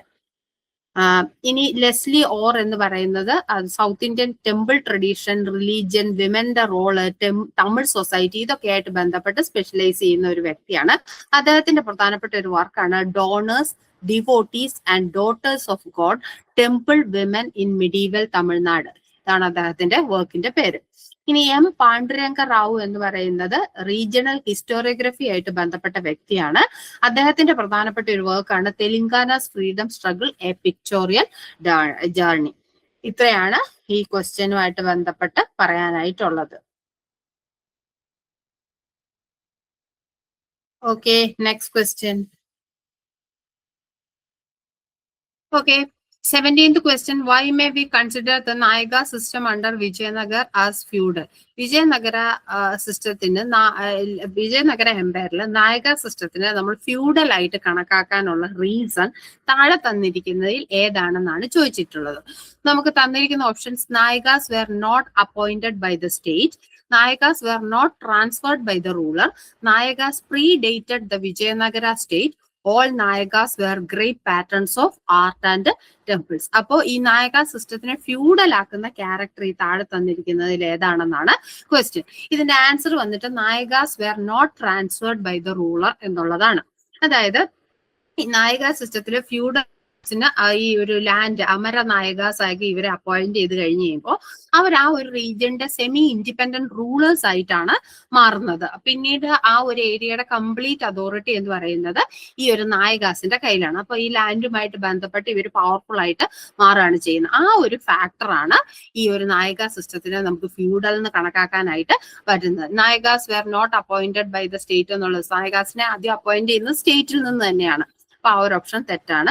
പിന്നെ Nayakas predated Vijayanagar system, Vijayanagara സിസ്റ്റത്തിലാണ് നായകാസ് ഉള്ളത്. പിന്നെ ഈ ഒരു ഫാക്ടർ എന്ന് പറയുന്നത് അത് ഫ്യൂഡൽ ക്യാരക്ടറുമായിട്ട് കണക്റ്റഡ് അല്ല. പിന്നെ all Nayakas were great patterns of art and temples, may be or may not be. അവര് ചിലര് patterns of art and temples ആയിരിക്കാം, ചിലർ അല്ലായിരിക്കാം. പക്ഷെ അതൊന്നും ഒരു ഫ്യൂഡൽ ക്യാരക്ടറിലേക്ക് വിരൽ ചൂണ്ടുന്ന ഒരു ഫീച്ചർ അല്ല. അപ്പൊ അതിന്റെ ആൻസർ വരുന്നത് option number 2, Nayakas were not transferred by the ruler ആണ്. എല്ലാവരും ഓപ്ഷൻ നമ്പർ 4 ആണല്ലോ പറഞ്ഞിരിക്കുന്നത്. ക്വസ്റ്റ്യൻ ശ്രദ്ധിച്ചു വായിച്ചിട്ട് ആൻസർ ചെയ്യാവുള്ളൂ കേട്ടോ. Okay, next question. Okay, 17th question. Consider the following statements regarding the activities of Bala Gangadhar Tilak and arrange them in chronological order starting from earliest. ബാല ഗംഗാധര തിലകിന്റെ പ്രവർത്തനങ്ങളുമായിട്ട് ബന്ധപ്പെട്ട് താഴെ തന്നിരിക്കുന്ന സ്റ്റേറ്റ്മെന്റ്സിനെ ആദ്യം നടന്നത് മുതൽ അവസാനം വരെ എന്ന ഓർഡറിൽ ക്രോണോളജിക്കൽ ഓർഡറിൽ അറേഞ്ച് ചെയ്യാനാണ് പറഞ്ഞിട്ടുള്ളത്. അപ്പൊ നമുക്ക് തന്നിട്ടുള്ള എന്തൊക്കെയാണ്? Started celebrating the traditional Ganapati festival, started editing Kesari, refused to apologize to government and was sentenced to 18 months of rigorous imprisonment, started celebrating Shivaji festival.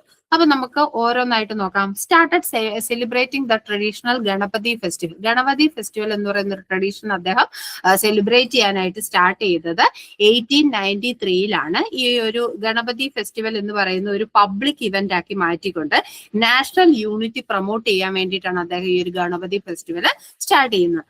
ഇനി അദ്ദേഹം കേസരി എഡിറ്റ് ചെയ്യുന്നത്, കേസരി എന്ന് പറയുന്ന ഒരു മറാത്തി ഡെയിലി ആണ്. അത് 1881-ലാണ് അദ്ദേഹം എഡിറ്റ് ചെയ്യാനായിട്ട് ആരംഭിക്കുന്നത്. അദ്ദേഹത്തിന്റെ നാഷണലിസ്റ്റ് ഐഡിയാസ് പ്രൊപ്പഗേറ്റ് ചെയ്യാൻ വേണ്ടിയിട്ടാണ് ഈ ഒരു ന്യൂസ് പേപ്പർ, ഈ ഒരു ഡെയിലി കൊണ്ടുവരുന്നത്.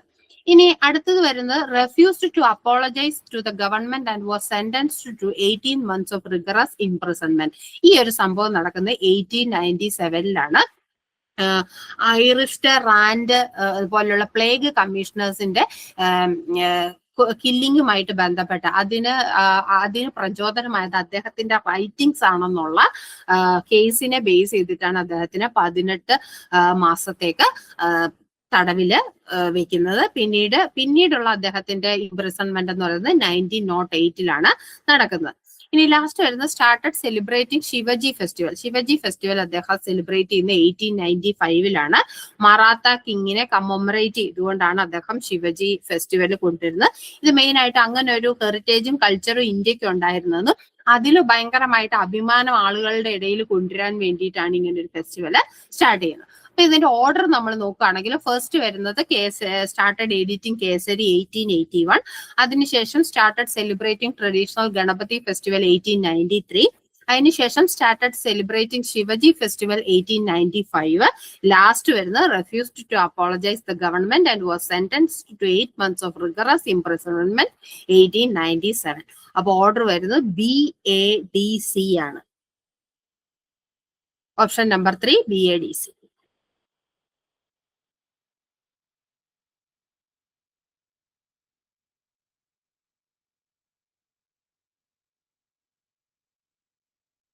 Okay, next question.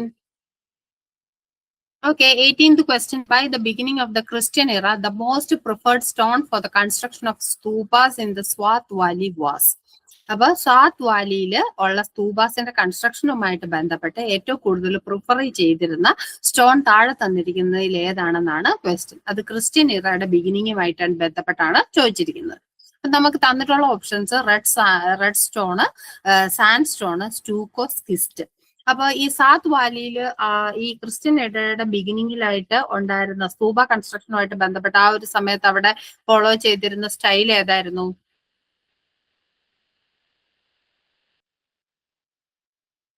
ഏത് സ്റ്റൈലുമായിട്ടാണ് ബന്ധപ്പെടുത്തിയാണ്, ഏത് ആർക്കിടെക്ചറുമായിട്ട് ബന്ധപ്പെട്ടാണ് ഈ ഒരു ക്വസ്റ്റ്യൻ ചോദിച്ചിരിക്കുന്നത്?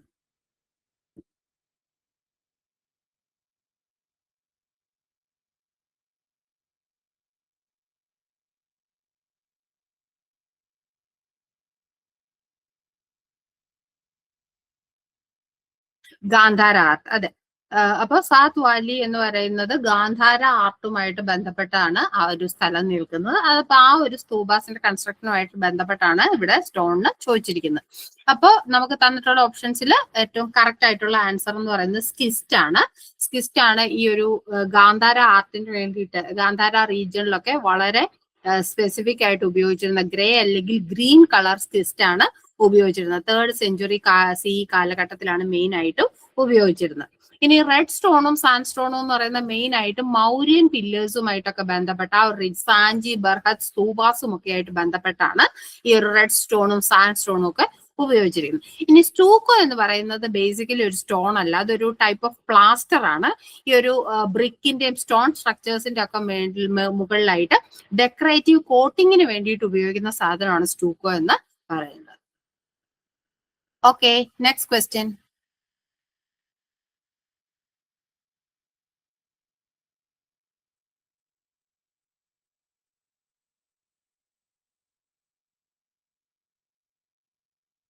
Okay, 19th question. In which year a gold standard reserve was formed out of the profits of the coinage of rupees, partially to prevent the fluctuations in exchange, partially to meet the expenses incurred, and partially to provide necessary funds in London to purchase silver for coining? അപ്പൊ നമ്മളോട് ചോദിച്ചിരിക്കുന്നത് ഇന്ത്യയില് British പീരീഡില് gold standard reserve അഥവാ GSR adopt ചെയ്ത വർഷം ഏതാണെന്നാണ് question.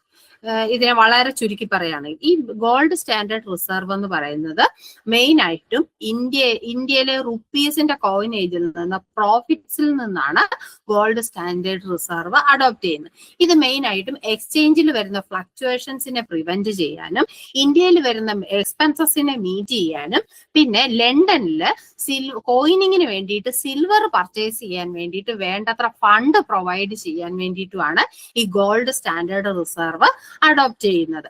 അപ്പോ നമുക്ക് answer options നോക്കുകയാണെങ്കിൽ 1893, 1900, 1913, 1925 ഇത്രയാണ് ഓപ്ഷൻസ് തന്നിട്ടുള്ളത്. ഇതിന്റെ ആൻസർ വരുന്ന ഓപ്ഷൻ നമ്പർ 2 1900 ആണ്. 1900 GSR അഥവാ ഗോൾഡ് സ്റ്റാൻഡേർഡ് റിസർവ് അഡോപ്റ്റ് ചെയ്യുന്നു. ഇത് മെയിൻ ആയിട്ടും ഇന്ത്യയിൽ സിൽവർ മിന്റുകളുടെ ക്ലോഷർ നടത്തിയതിനു ശേഷമാണ് ഈ ഒരു ഗോൾഡ് സ്റ്റാൻഡേർഡ് റിസർവ് അഡോപ്റ്റ് ചെയ്യുന്നത്. ഇന്ത്യയിൽ സിൽവർ മിൻസ് ക്ലോഷർ ചെയ്യുന്നത് 1893 അപ്പൊ 1893 സിൽവർ മിന്റുകൾ ക്ലോസ് ചെയ്യുന്നു. ഗോൾഡ് സ്റ്റാൻഡേർഡ് റിസർവ് 1900 അഡോപ്റ്റ് ചെയ്യുന്നു. ഓക്കെ, അപ്പൊ ആ രണ്ട് കാര്യങ്ങൾ ഓർക്കാം. അടുത്ത തവണ ചിലപ്പോൾ ചോദിക്കുമ്പോൾ ഈ ഒരു സിൽവർ മിൻസ് ക്ലോസ് ചെയ്ത ഇയർ ചിലപ്പോ ചോദിക്കാം. അപ്പോ അതൊന്ന് നോട്ട് ചെയ്ത് വെക്കാം. Okay, next question. Okay, 20th question. In which year was the famous novel Anand Math by Bankim Chandra Chatterjee published? Bankim Chandra ചാറ്റർജിയുടെ ആനന്ദ് മത് എന്ന് പറയുന്ന ഫേമസ് ആയിട്ടുള്ള നോവൽ പബ്ലിഷ് ചെയ്ത വർഷമാണ് ചോദിച്ചിരിക്കുന്നത്. ഓപ്ഷൻസ് തന്നിട്ടുള്ളത് 1880, 1881, 1882, 1883. ആൻസർ വരുന്നത് 1882, ഓപ്ഷൻ നമ്പർ 3 ആണ്.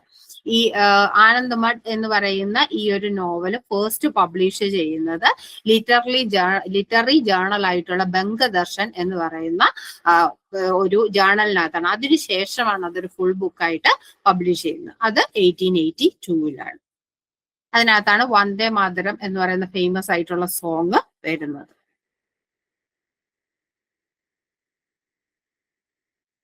Okay, next question.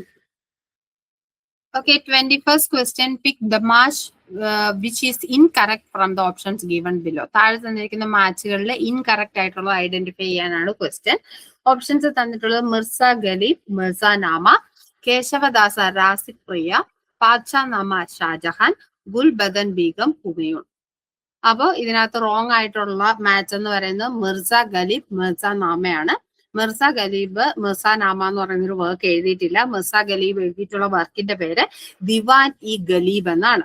ഇനി കേശവദാസ എന്ന് പറയുന്നത് അദ്ദേഹം ഒരു ഹിന്ദി പോയറ്റ് ആണ്. അദ്ദേഹത്തിന്റെ വർക്കിന്റെ പേരാണ് രാസിക് പ്രിയ എന്ന് പറയുന്നത്. പോയറ്റിക്സുമായിട്ട് ബന്ധപ്പെട്ട് വരുന്ന വർക്കാണ് രാസിക് പ്രിയ. ഇനി പാദ്ഷാ നാമ എന്ന് പറയുന്നത് ഒരു വർക്കാണ്. അത് മുഗൾ എംപറർ ആയിട്ടുള്ള ഷാജഹാനിന്റെ കാലഘട്ടത്തെ പറ്റിയിട്ടാണ് പാദ്ഷാ നാമ വരുന്നത്. അത് എഴുതിയിട്ടുള്ള അദ്ദേഹത്തിന്റെ കോർട്ട് ഹിസ്റ്റോറിയൻ ആയിട്ടുള്ള അബ്ദുൾ ഹമീദ് ലഹോറിയാണ്. ഇനി അടുത്ത് വരുന്ന ഗുൽബദൻ ബീഗം ഹുമയൂൺ ആണ്. ഗുൽബദൻ ബീഗം എന്ന് പറയുന്നത് ഹുമയൂൺ നാമ എന്ന് പറയുന്ന വർക്കിന്റെ ഓതറാണ്. മാത്രമല്ല ഹുമയൂണിന്റെ ബയോഗ്രഫിയാണ് ഈ ഒരു ഹുമയൂൺ നാമ എന്ന് പറയുന്നത്. അപ്പൊ ഇത് നമുക്ക് കണക്ട് ചെയ്യാൻ പറ്റും. മിർസ ഗലീബ് മിർസ നാമ എന്ന് പറയുന്നത് റോങ് ആണ്. മിർസ ഗലീബ് എഴുതിയിരിക്കുന്ന ദിവാനി ഗാലിബ് എന്ന് പറയുന്ന വർക്കാണ്. Okay, next question. Okay, 22nd question. Which of the following bodhisattvas represent compassion? Options are Amitabha, Manjusri, Vajrapani, Avalokiteshvara. ഈ താഴെ തന്നിട്ടുള്ളതിൽ കമ്പാഷൻ എന്ന് പറയുന്ന ഫീച്ചർ അല്ലെങ്കിൽ ആട്രിബ്യൂട്ട് ഉള്ള ബോധിസത്വ ആരാണെന്നാണ് ക്വസ്റ്റ്യൻ. ഇതിന്റെ ആൻസർ വരുന്നത് അവലോകിതേശ്വര പത്മപാണിയാണ്. അദ്ദേഹമാണ് ഈ ഒരു കമ്പാഷൻ എന്ന് പറയുന്ന ഫീച്ചറുമായിട്ട് ബന്ധപ്പെട്ട ആള്. മഹായാന ബുദ്ധിസവുമായിട്ട് ബന്ധപ്പെട്ടാണ് അദ്ദേഹം നിൽക്കുന്നത്. അദ്ദേഹത്തിന് the Lord who looks down, താഴേക്ക് നോക്കിയിരിക്കുന്നത്, അതായത് എന്താ പറയാ, ആളുകളോട് വളരെ കമ്പാഷനേറ്റ് ആയിട്ട് പെരുമാറുന്ന ഒരു ബോധിസത്വമായിട്ടാണ് കണക്കാക്കുന്നത്. ഇനി അമിതാഭ എന്ന് പറയുന്നത് ഇൻഫിനിറ്റ് ലൈറ്റിന്റെയും ലൈഫിനെയും റെപ്രസെന്റ് ചെയ്യുന്ന ആളാണ്. ഈ അവലോകിതേശ്വര എന്ന് പറയുന്ന അമിതാഭയുടെ അറ്റൻഡന്റ് ആയിട്ടാണ് കണക്കാക്കുന്നത്.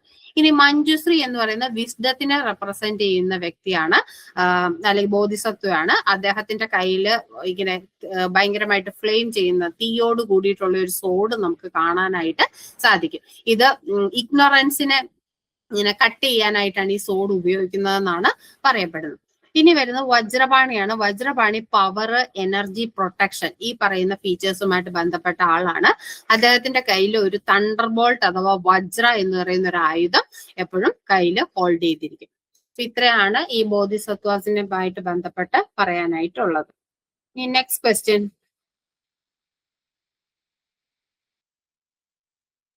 Okay, 23rd question. Which of the following painters was not associated with the Jahangir? ജഹാംഗീറുമായിട്ട് ബന്ധമില്ലാത്ത പെയിന്റേഴ്സ് താഴെ തന്നിരിക്കുന്നതിൽ ആരാണെന്നാണ് ക്വസ്റ്റ്യൻ. നമുക്ക് തന്നിട്ടുള്ള ഓപ്ഷൻസ് മനോഹർ, ബിഷൻ ദാസ്, ദൗലത്ത്, അബ്ദുൽ സമദ്.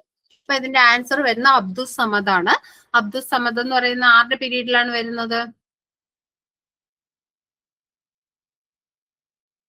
അബ്ദുൽ സമദ് ആരുടെ പീരീഡിലുള്ള പെയിന്റർ ആണ്?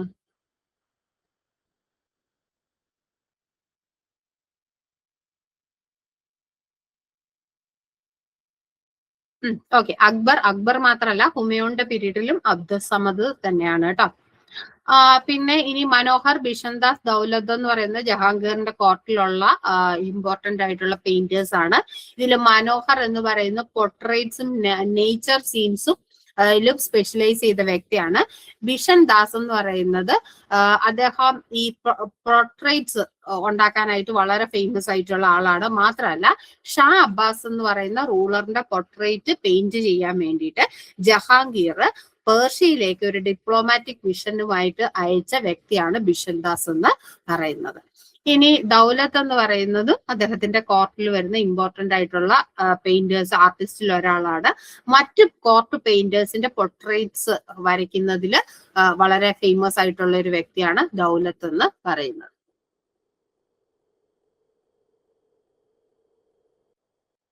Answer Abdul Samad. Okay, 24th question.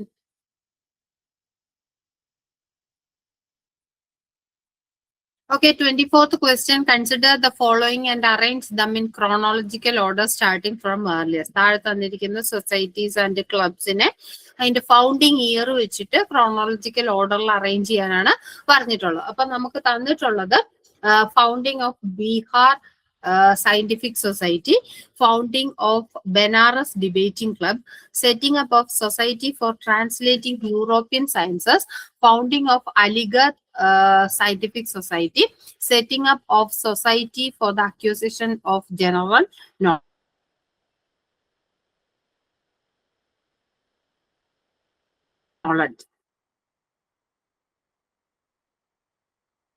ാണ്.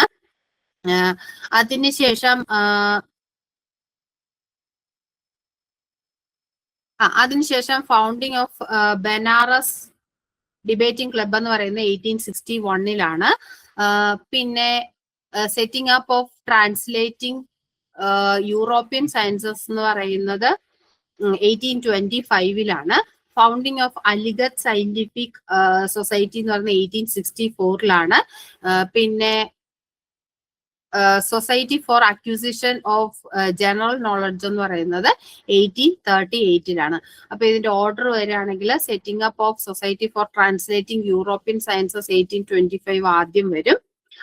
അതിനുശേഷം setting up of scientific society for acquisition of general knowledge 1838 അതിനുശേഷം വരും. അത് കഴിഞ്ഞിട്ട് founding of Banaras debating club, അത് കഴിഞ്ഞിട്ട് founding of Aligarh scientific society 1864 വരും. Founding of Bihar scientific society 1868 ആണ് ഏറ്റവും ലാസ്റ്റ് വരുന്നത്. അപ്പൊ ആൻസർ വരുന്നത് CEBDA, option number 3 CEBDA.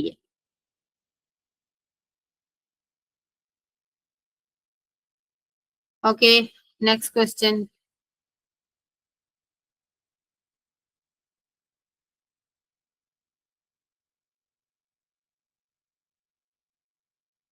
Okay, 25th question. Consider the following statements related to Indian National Congress and select the correct answer. താഴെ തന്നിരിക്കുന്നതിൽ Indian national കോൺഗ്രസുമായിട്ട് ബന്ധപ്പെട്ട statements ആണ്. ഇതിൽ കറക്റ്റ് ആയിട്ടുള്ള സ്റ്റേറ്റ്മെന്റ്സ് ഐഡന്റിഫൈ ചെയ്യാനാണ് ക്വസ്റ്റ്യൻ. അപ്പൊ നമുക്ക് തന്നിരിക്കുന്ന സ്റ്റേറ്റ്മെന്റ്സ് ഓരോന്നായിട്ട് നോക്കാം. ഒന്നാമത്തെ statement AIFU founded the Indian national Congress in 1884. First option എന്ന് പറയുന്നത് തെറ്റാണ്. ഇന്ത്യൻ നാഷണൽ കോൺഗ്രസ് ഫൗണ്ട് ചെയ്തത് 1885 അപ്പോ നമുക്ക് എ എന്ന് പറയുന്ന ഓപ്ഷൻ കട്ട് ചെയ്യുമ്പോൾ നമുക്ക് പിന്നെ 2, 3 മാത്രമേ ഉള്ളൂ. ഇനി രണ്ടാമത്തെ ഓപ്ഷൻ നോക്കുകയാണെങ്കിൽ in the second session of Congress it drew attention to the increasing poverty of the people. അത് കറക്റ്റ് ആയിട്ടുള്ള സ്റ്റേറ്റ്മെന്റ് ആണ്. സെക്കൻഡ് സെഷനിൽ ഈ ഒരു ജനങ്ങളുടെ പോവർട്ടിയെ പറ്റിയിട്ട് റെഫറൻസ് ഉണ്ടായിരുന്നു. ഡ്രെയിൻ തിയറിയെ പറ്റിയിട്ടുള്ള കണക്ഷനുമായി ഒക്കെ എസ്റ്റാബ്ലിഷ് ചെയ്യുന്ന ഈ ഒരു സെക്കൻഡ് സെഷനിലാണ്. ഇനി Congress in the third session, Congress affirmed and declared our motto is reform but not revolution.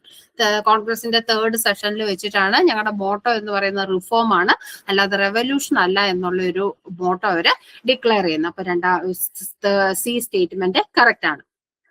ഇനി D statement established A paid agency in London in 1888 under William Digby. Correct ആയിട്ടുള്ള statement ആണ്. London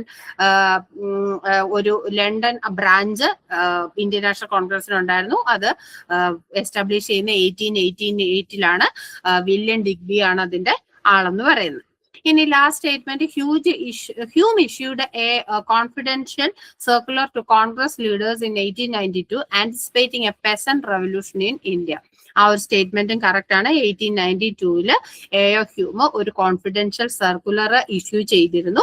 ഇന്ത്യയിൽ ഒരു peasant revolution നടക്കാൻ പോകുന്നു, അതിനുള്ള സാധ്യതകൾ കാണുന്നുണ്ട് എന്ന് പറഞ്ഞിട്ടാണ് ഈ ഒരു സർക്കുലർ കോൺഗ്രസ് ലീഡേഴ്സിന് കൊടുക്കുന്നത്. അപ്പോൾ ഇതിനകത്ത് ആൻസർ വരുന്നത് BCDE ആണ്. ഈ ഒരു ഓപ്ഷനകത്ത് ഇവിടെ BCD വരെ കൊടുത്തിട്ടുള്ളൂ. BCD ആണ് ആൻസർ വരുന്നത്. BCDE.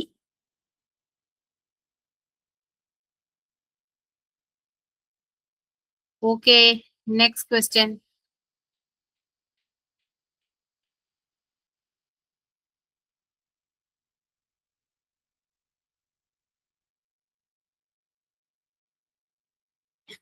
Okay, 26th question. Match the list 1 with list 2. List 1-ൽ നമുക്ക് ഓതേഴ്സ് ആണ് തന്നിട്ടുള്ളത്. ലിസ്റ്റ് 2-ൽ നമുക്ക് വർക്ക്സ് ആണ് തന്നിട്ടുള്ളത്. അപ്പോൾ ലിസ്റ്റ് 1-ൽ Percy Brown, Irfan Habib, KI Leonard, KR Kanungo. List 2-ൽ agrarian system of Mughal India, the great firm theory of Mughal empire, Indian architecture Islamic period, history of Jats. അപ്പൊ നമ്മൾ മാച്ച് ചെയ്യുകയാണെങ്കിൽ പേഴ്സി ബ്രൗണിന്റെ വർക്കാണ് ഇന്ത്യൻ ആർക്കിടെക്ചർ ഇസ്ലാമിക് പീരീഡ് എന്ന് പറയുന്നത്. ഇർഫാൻ ഹബീബിന്റെ വർക്കാണ് agrarian system of Mughal India 1556-1707 എന്ന് പറയുന്നത്. പിന്നെ KI ലിയോനാർഡിന്റെ വർക്കാണ് the great firm theory of Mughal empire. KR കനുങ്കോയുടെ വർക്കാണ് ഹിസ്റ്ററി ഓഫ് ജാഡ്സ്. അപ്പൊ നമ്മൾ മാച്ച് ചെയ്യുകയാണെങ്കിൽ A3, B1, C2, D4. അപ്പൊ ആൻസർ വരുന്നത് option number 2.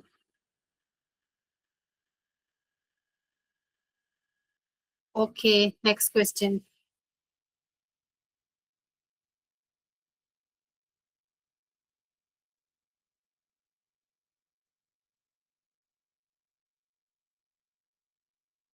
Okay, 27th question. Consider the following statements about land revenue settlements during British period and find out the true ones. താഴെ തന്നിട്ടുള്ളത് British ഇന്ത്യയിൽ വരുന്ന land revenue സെറ്റിൽമെന്റ്സുമായിട്ട് ബന്ധപ്പെട്ടിട്ടുള്ള statements ആണ്. ഇതിൽ correct ആയിട്ടുള്ള സ്റ്റേറ്റ്മെന്റ്സ് ഐഡന്റിഫൈ ചെയ്യാനാണ് പറഞ്ഞിട്ടുള്ളത്. അപ്പൊ നമുക്ക് ഒന്നാമത്തെ സ്റ്റേറ്റ്മെന്റ് നോക്കാം. Muhammad Reza Khan was acting as the Naib Diwan of company. ആ ഒരു സ്റ്റേറ്റ്മെന്റ് കറക്റ്റ് ആയിട്ടുള്ള സ്റ്റേറ്റ്മെന്റ് ആണ്. 1765 ബാറ്റിൽ ഓഫ് ബക്സാറിന് ശേഷം ഈസ്റ്റ് ഇന്ത്യ കമ്പനിക്ക് ബംഗാൾ, ബീഹാർ, ഒറീസയുടെ ദിവാനി റൈറ്റ്സ് കിട്ടിക്കഴിഞ്ഞപ്പോൾ മുഹമ്മദ് റാസ ഖാൻ എന്ന് പറയുന്ന ആളിനെയാണ് നൈബ് ദിവാൻ അഥവാ ഡെപ്യൂട്ടി റവന്യൂ ഓഫീസർ എന്ന് പറഞ്ഞിട്ട് കമ്പനി അപ്പോയിന്റ് ചെയ്തത്. ഇനി രണ്ടാമത്തെ statement, A new system known as farming system was introduced in 1765. ഈ ഒരു സ്റ്റേറ്റ്മെന്റ് തെറ്റാണ്. ഇങ്ങനെ ഫാമിംഗ് സിസ്റ്റം എന്ന് പറയുന്ന ഒരു system 1765 British east India company introduce ചെയ്തിട്ടില്ല. പല രീതിയിലുള്ള റവന്യൂ കളക്ഷൻ മെത്തേഡ്സ് ഫോളോ ചെയ്തിരുന്നു. അതായത് ഈ ദിവാൻസിനെ കൊണ്ടിട്ട് റവന്യൂ കളക്ട് ചെയ്യുക, അങ്ങനെയുള്ള കാര്യങ്ങളൊക്കെ ചെയ്തെങ്കിലും ഒഫീഷ്യലി ഫാമിംഗ് സിസ്റ്റം എന്ന് പറയുന്ന ഒരു സിസ്റ്റം ഇൻട്രൊഡ്യൂസ് ചെയ്തിട്ടില്ല. പിന്നീടുള്ള കാലഘട്ടത്തിലാണ് പല settlements, permanent, Ryotwari, Mahalwari settlements ഒക്കെ വരുന്നത്. ഇനി option C, the permanent settlement vested the land ownership rights in the സമീന്ദാസ്.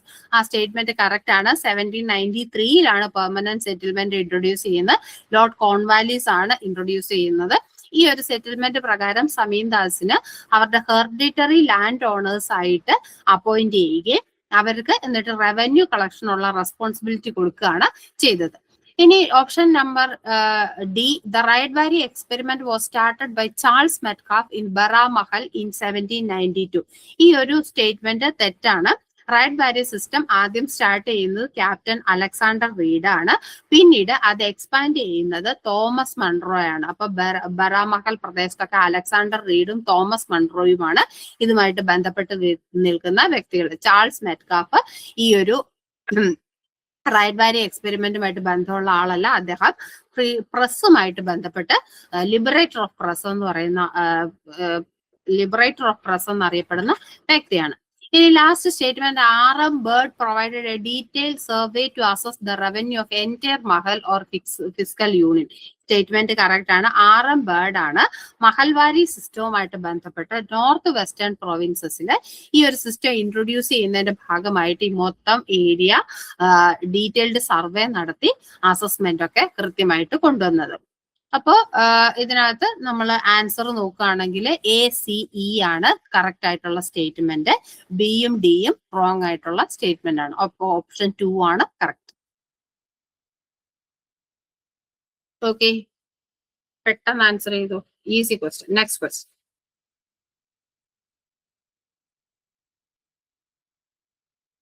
Okay, 28th question. Mahashila Kandaga and Radha Musala was the two secret weapons of war used by which of the following rulers? മഹാശില കന്തക എന്ന് പറയുന്നതും അതുപോലെ രഥ മുസല എന്ന് പറയുന്ന രണ്ട് weapons വാറിന് വേണ്ടിയിട്ട് use ചെയ്തിട്ടുള്ള rulers താഴെ തന്നിരിക്കുന്നതിൽ ആരാണെന്നാണ് question. ഇതിന്റെ ഓപ്ഷൻസ് വരുന്നത് ബിംബിസാര, അജാതശത്രു, നാഗദശക, സമുദ്രഗുപ്ത. ഇതിന്റെ ആൻസർ വരുന്നത് അജാതശത്രു ആണ്. അദ്ദേഹമാണ് ഈ രണ്ട് വെപ്പൺസ് യൂസ് ചെയ്തിരുന്നത്. അതിൽ മഹാശില കന്തക എന്ന് പറയുന്നത് വലിയ സ്റ്റോൺസ്, ബുള്ളറ്റ് പോലെ ഇങ്ങനെ എനിമീസിന്റെ നേരെ എറിയാനായിട്ട് ഉപയോഗിക്കുന്ന ഒരു വെപ്പൺ ആണ്. പിന്നെ രഥമുസല എന്ന് പറഞ്ഞാല് ഇങ്ങനെ രണ്ട് സൈഡിലും ഇങ്ങനെ ബ്ലേഡ് പോലത്തെ സാധനം ഇങ്ങനെ ഫിറ്റ് ചെയ്തിട്ട് സ്പീഡിൽ പോകുമ്പോൾ ഈ ബ്ലേഡ് വെച്ചിട്ട് ഇങ്ങനെ എനിമീസിനെ ഇങ്ങനെ വെട്ടി വെട്ടി വെട്ടി വീഴ്ത്താൻ വേണ്ടിയിട്ട് ഉള്ള ഒരു വെപ്പൺ ആണ്. ഇത് രണ്ടും ഉപയോഗിച്ചിരിക്കുന്നത് അജാതശത്രു ആണ്. ഈ രണ്ട് വെപ്പൺസും നമുക്ക് ബാഹുബലി എന്ന് പറയുന്ന സിനിമയ്ക്കകത്ത് കാണാനായിട്ട് സാധിക്കും. പിന്നെ ഈ ഒരു ബിംബിസാര എന്ന് പറയുന്ന അജാതശത്രുവിന്റെ അച്ഛനാണ്. അദ്ദേഹത്തിന്റെ പീരീഡിൽ ഇത്രയും ഡെവലപ്ഡ് ആയിട്ടുള്ള വെപ്പൺസ് ഒന്നും ഉണ്ടായിരുന്നില്ല. നാഗദശക എന്ന് പറയുന്ന ഹര്യങ്ക ഡൈനാസ്റ്റിയിലെ ലാസ്റ്റ് റൂളർ ആണ്. മാത്രമല്ല അദ്ദേഹം വളരെ അൺപോപ്പുലർ ആയിട്ടുള്ള റൂളർ കൂടിയാണ്. മിലിറ്ററി ഇന്നോവേഷൻസ് ഒന്നും നടത്തിയിട്ടില്ല.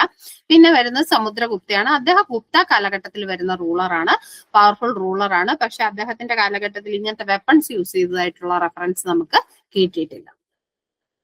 Okay, next question.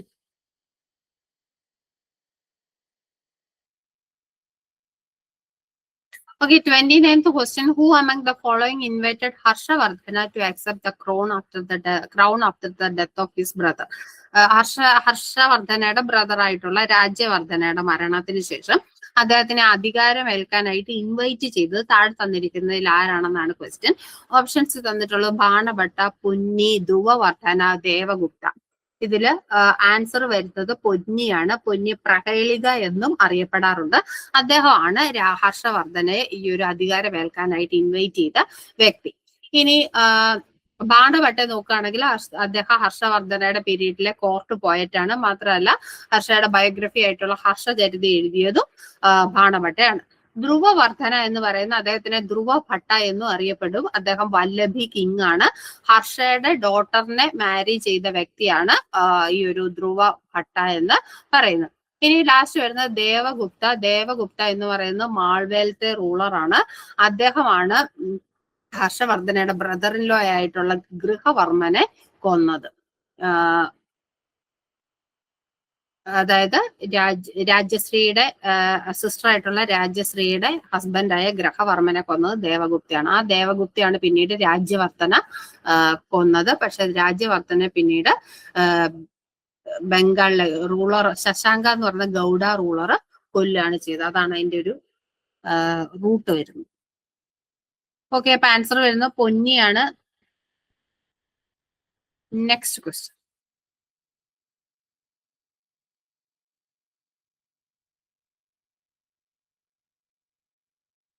Okay, 29th question. Gauda Vaho, a poetical work in Pragrth, is written by whom?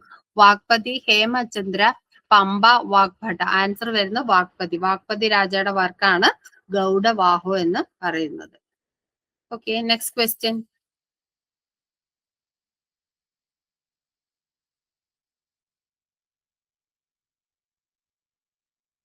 Okay, 30th question. Which of the following coastal port in ancient India was famous for pearl fishing? Options വന്നിട്ട് അരിക്കമേട്, കാവേരി പട്ടണം, കേലാടി, കോർക്കെ. നമ്മളോട് ചോദിച്ചിരിക്കുന്നത് pearl ഫിഷിങ്ങിന് famous ആയിട്ടുള്ള ഇന്ത്യയിലെ ancient ഇന്ത്യയിലെ coastal port ഏതാണെന്നാണ്. Answer വരുന്നത് കോർക്കയാണ്. കോർക്കെ എന്ന് പറയുന്നത് ഈ ഒരു ഏൻഷ്യന്റ് പോർട്ട് സിറ്റിയാണ്. അതുപോലെ തന്നെ പാണ്ഡ്യൻ കിങ്ഡത്തിന്റെ ഏർലി ക്യാപിറ്റൽ ആയിട്ട് കണക്കാക്കുന്ന സിറ്റിയാണ്. പേൾ ഫിഷറിക്ക് ഫിഷിങ്ങിന് ഏറ്റവും ഫേമസ് ആയിട്ടുള്ള പ്ലേസ് ആണ്. ഇനി അരിക്കമേട് നോക്കുകയാണെങ്കിൽ അത് ഒരു കോസ്റ്റൽ സെറ്റിൽമെന്റ് ആണ്. റോമൻ ട്രേഡ് സെന്റർ എന്നറിയപ്പെടുന്ന ഒരു കോസ്റ്റൽ സെറ്റിൽമെന്റ് ആണ്. പിന്നെ കാവേരി പട്ടണം പൂംപുഹാർ എന്നറിയപ്പെടും. ഇത് ചോള കിങ്ഡവുമായിട്ട് ബന്ധപ്പെട്ട് വരുന്ന പ്രധാനപ്പെട്ട പോർട്ട് സിറ്റിയാണ്.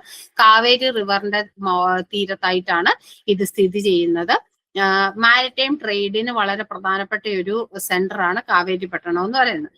കേലാടി എന്ന് പറയുന്ന ഒരു ആർക്കിയോളജിക്കൽ സൈറ്റ് ആണ്. മധുരൈ ശിവഗംഗൈ ഡിസ്ട്രിക്റ്റിന്റെ ബോർഡറിലായിട്ടാണ് ഈ ഒരു സൈറ്റ് വരുന്നത്.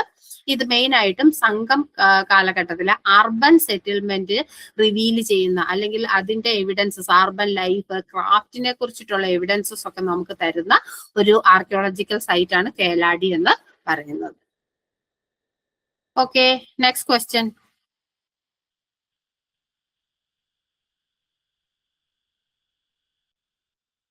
ഓക്കെ, ഈ ക്വസ്റ്റ്യൻ അല്ല. 32nd question.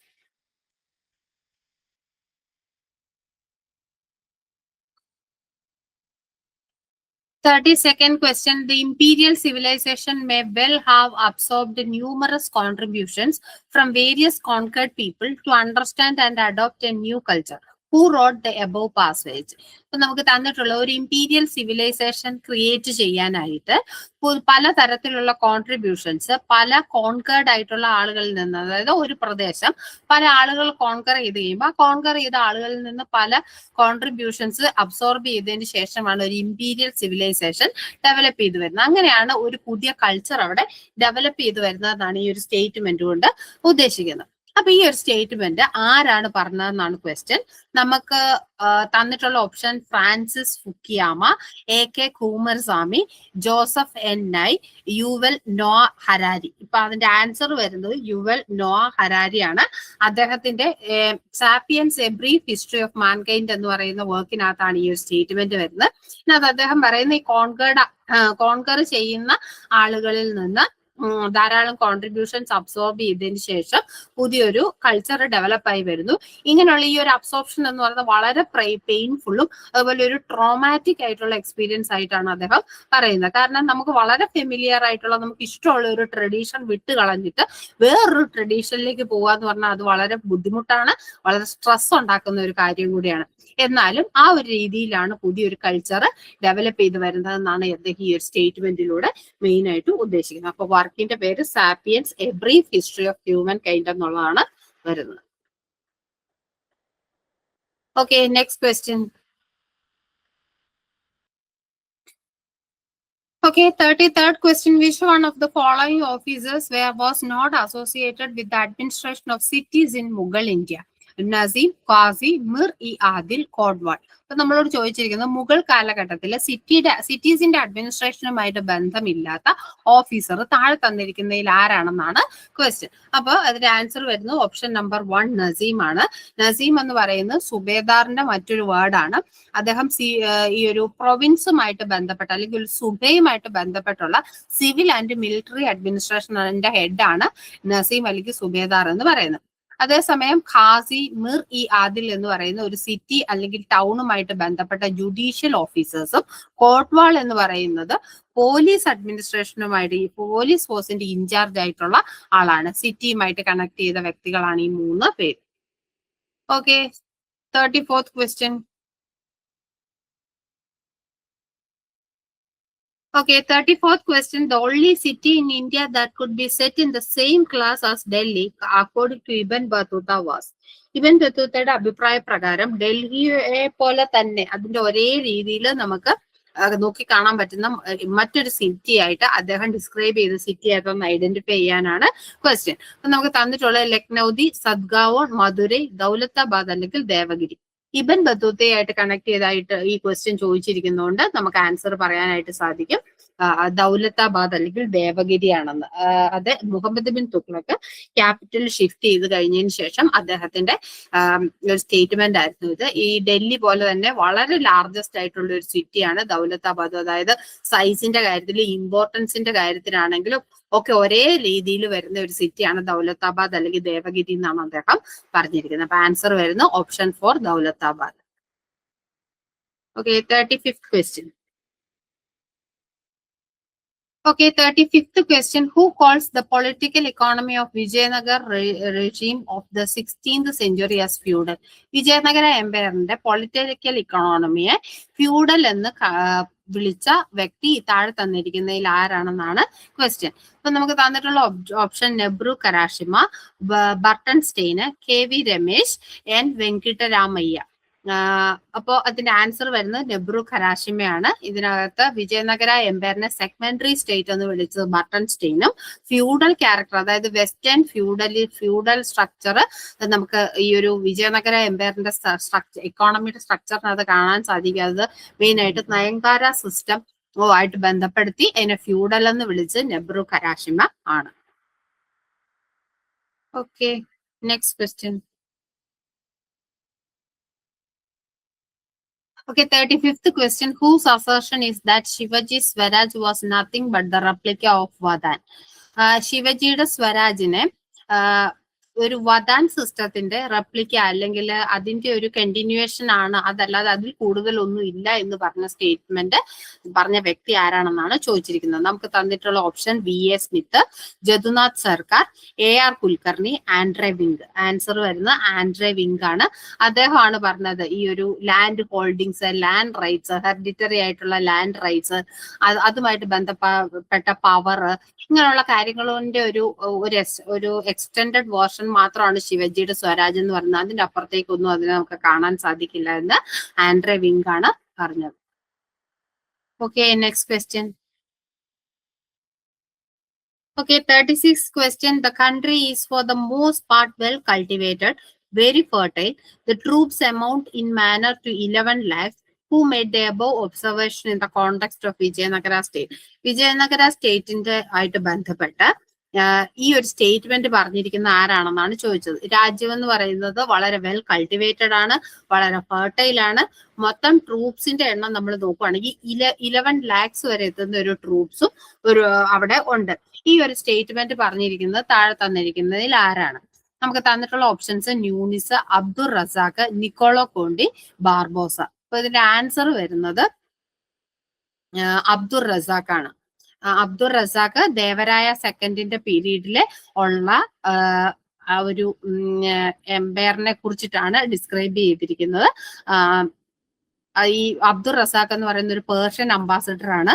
അദ്ദേഹം ദേവരായ സെക്കൻഡിന്റെ പീരീഡിലാണ് വന്നത്. ആ ഒരു പീരീഡില് അവിടുത്തെ ഒരു സിറ്റിയെ കുറിച്ചിട്ടും ഈ ഒരു എംപററിനെ ഭയങ്കരമായിട്ട് പ്രൈസ് ചെയ്തിട്ട് എഴുതിയിട്ടുള്ള ഒരു വ്യക്തിയാണ് അബ്ദുൾ റസാഖ് എന്ന് പറയുന്നത്. ഇനി ന്യൂണിസ് എന്ന് പറയുന്നത് പോർച്ചുഗീസ് ട്രാവലർ ആണ്. നിക്കോളോ കോണ്ടി എന്ന് പറയുന്ന ഇറ്റാലിയൻ ട്രാവലർ ആണ്. പിന്നെ ബാർബോസ എന്ന് പറയുന്നത് കൃഷ്ണദേവരായയുടെ പീരീഡിൽ വന്ന വ്യക്തിയാണ്. Okay, 37th question. Okay, 37th question. The cities look attractive from a distance, but inside them all the splendor is lost in the narrowness of streets and the bustling of the crowds. The above comment about the cities in Mughal India was made by. ഇപ്പൊ തന്നിരിക്കുന്ന statement എന്താണ്? സിറ്റിയെ നമ്മൾ ദൂരത്തുനിന്ന് നോക്കുമ്പോൾ വളരെ ഭംഗിയായിട്ടും attractive ആയിട്ടും ഒക്കെ നമുക്ക് തോന്നും. പക്ഷെ നമ്മൾ അതിന്റെ ഉള്ളിലേക്ക് കടന്നു ചെല്ലുമ്പോൾ വളരെ നാരോ ആയിട്ടുള്ള വളരെ ഇടുങ്ങിയ സ്ട്രീറ്റുകളാണ് നമുക്ക് അവിടെ കാണാനായിട്ട് സാധിക്കുന്നത്. മാത്രമല്ല ഭയങ്കരമായിട്ട് ക്രൗഡ്സ്, ആളുകൾ ഇങ്ങനെ തിങ്ങി ഇങ്ങനെ നിൽക്കുന്നതിന്റെ ഭയങ്കരമായ സൗണ്ടും നമുക്ക് കേൾക്കാനായിട്ട് സാധിക്കും. ഈ ഒരു സ്റ്റേറ്റ്മെന്റ് ആരാണ് പറഞ്ഞതെന്നാണ് ചോദിച്ചിരിക്കുന്നത്. അപ്പൊ ഈ ഒരു സ്റ്റേറ്റ്മെന്റ് പറഞ്ഞിരിക്കുന്നത് ഫാദർ മോൺസെറാട്ട് ആണ്. 1580s അക്ബറിന്റെ കാലഘട്ടത്തിലാണ് അദ്ദേഹം ഇന്ത്യ വിസിറ്റ് ചെയ്യുന്നത്. എന്നിട്ട് അദ്ദേഹം പറഞ്ഞ ഒരു സ്റ്റേറ്റ്മെന്റ് ആണ് ഇത്. ഇനി സർ തോമസ് റോയ് എന്ന് പറയുന്നത് അദ്ദേഹം വന്നത് ജഹാംഗീറിന്റെ പീരീഡിലാണ്. പിന്നെ താഴെ തന്നിരിക്കുന്ന പീറ്റർ മുണ്ടി ഷാജഹാന്റെ പീരീഡിലാണ് ഇന്ത്യ വിസിറ്റ് ചെയ്തിരിക്കുന്നത്. പിന്നെ ലാസ്റ്റ് ട്രാവനീർ എന്ന് പറയുന്നത് അദ്ദേഹം ഷാജഹാന്റെ അതുപോലെ തന്നെ ഔറംഗസീബിന്റെ പീരീഡിലായിട്ടാണ് വിസിറ്റ് ചെയ്യുന്നത്. അപ്പൊ ഇതിന്റെ ആൻസർ വരുന്ന ഫാദർ മോൺസെറാട്ട് ആണ്. നമുക്ക് 40 ക്വസ്റ്റ്യൻസിൽ വൈൻഡ് അപ്പ് ചെയ്യാം. അപ്പൊ പെട്ടെന്ന് തന്നെ ആൻസർ ചെയ്തോളൂ. Okay, 38th question. A woman cannot acquit herself well as a ruler, for she is essentially deficient in intellect. The above comment is made by. ഒരു സ്ത്രീ എന്ന് പറയുന്നത് ബേസിക്കലി ഒരു റൂളറിൻ്റെതായ ഒരു കഴിവുകളും ഇല്ലാത്ത, അതായത് അതിനുള്ള ഒരു ബുദ്ധി ഒന്നും ഇല്ലാത്ത ഒരു ഒരാളാണ് സ്ത്രീ. സ്ത്രീ എന്ന് പറയുന്നത് ജനറലി അങ്ങനെയാണ് എന്നുള്ള ഈ ഒരു സ്റ്റേറ്റ്മെന്റ് പറഞ്ഞിരിക്കുന്നത് ആരാണെന്നാണ് ചോദിച്ചിരിക്കുന്നത്. സിയാവുദ്ദീൻ ബറാനി, ഇബൻ ബത്തൂത്ത, ഇസാമി, മിൻഹാജു സിറാജ്. ഈ ഒരു സ്റ്റേറ്റ്മെന്റ് പറഞ്ഞിരിക്കുന്ന ഇസാമിയാണ്.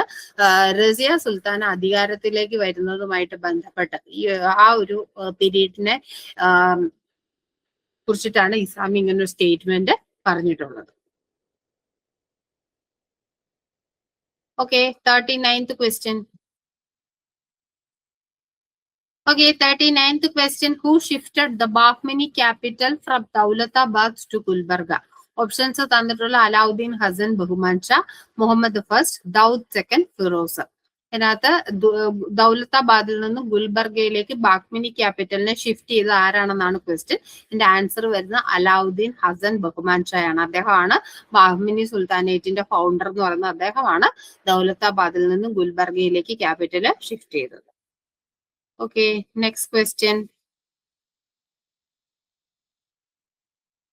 Okay, 40th question. Subhash Chandra Bose set up 2 international army INA headquarters in അപ്പോൾ സുഭാഷ് ചന്ദ്രബോസ് INAയുടെ 2 ഹെഡ്ക്വാർട്ടേഴ്സ് എവിടെയാണ് സെറ്റ് ചെയ്തതെന്നാണ് ക്വസ്റ്റ്യൻ.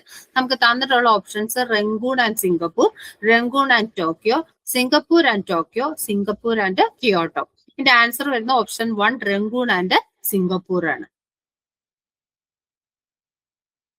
ഓക്കെ, നമുക്ക് ഇനി ഒരു മാച്ച് ദ ഫോളോയിങ് ക്വസ്റ്റ്യനും കൂടെ നോക്കിയിട്ട് നമുക്ക് അതും ഒരു അസർഷൻ റീസൺ ക്വസ്റ്റ്യനും കൂടെ നോക്കിയിട്ട് നമുക്ക് വൈൻഡ് അപ്പ് ചെയ്യാം. ഓക്കെ, നോക്കി ഇതാണ് ഓപ്ഷൻസ്.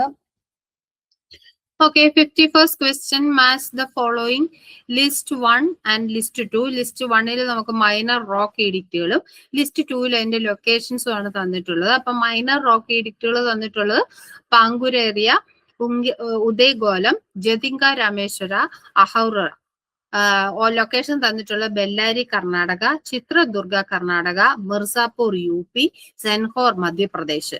അപ്പോ നമ്മള് മാച്ച് ചെയ്യുകയാണെങ്കിൽ പങ്കുരാര്യ എന്ന് പറയുന്നത് സെൻഹോർ മധ്യപ്രദേശാണ്. ഉദയഗോലം എന്ന് പറയുന്നത് ബെല്ലാരി കർണാടകയാണ്. ജതിങ്ക രാമേശ്വര ചിത്രദുർഗ കർണാടകയാണ്. അഹൗറ എന്ന് പറയുന്നത് മിർസാപൂർ UP ആണ്. അപ്പൊ ആൻസർ വരുന്ന option number option number 1 A4, B1, C2 and D3. Okay,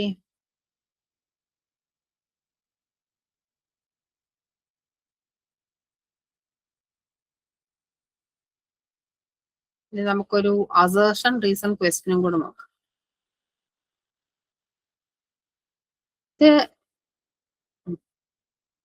നോക്കി,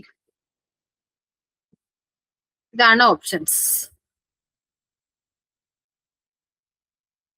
വേറെ ആരുടെ ആൻസർ വരുന്നില്ലല്ലോ, എന്ത് പറ്റി? ക്ഷീണിച്ചോ?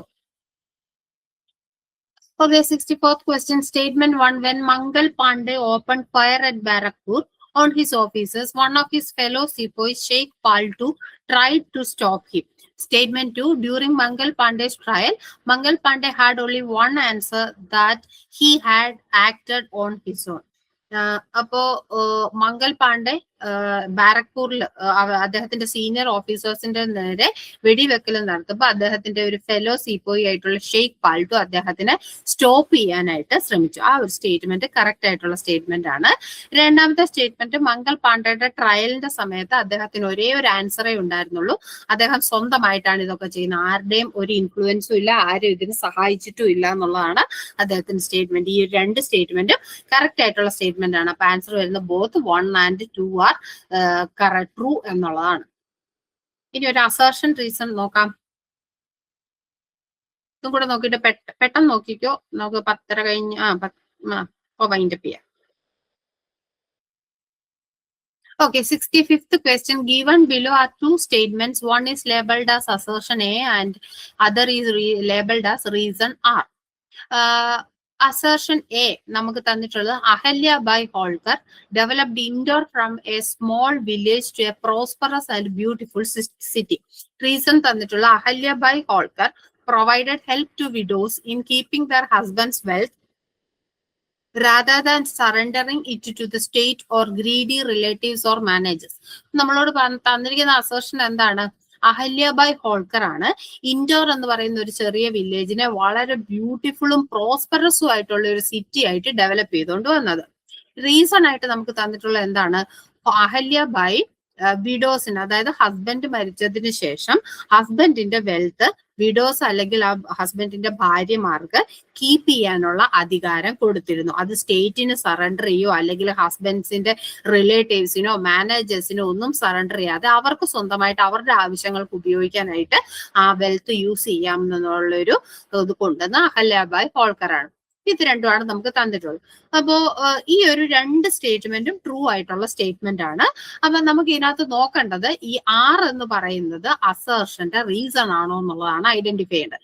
അപ്പൊ നമുക്ക് അത് ഐഡന്റിഫൈ ചെയ്യാനായിട്ട് നമ്മൾ ചെയ്യേണ്ട കാര്യം, ഈ ആർ എന്ന് പറയുന്നതിനോടൊപ്പം ഒരു ബിക്കോസ് ചേർത്ത് നമ്മൾ എ എന്ന് പറയുന്ന സ്റ്റേറ്റ്മെന്റിനെ വായിച്ചു നോക്കണം. അപ്പൊ എന്താണ്? Ahalya Bai Holkar provided help to widows in keeping their husbands wealth rather than surrendering it to the state or greedy relatives or managers, because Ahalyabai Holkar developed Indore from a small village to a prosperous and a beautiful city.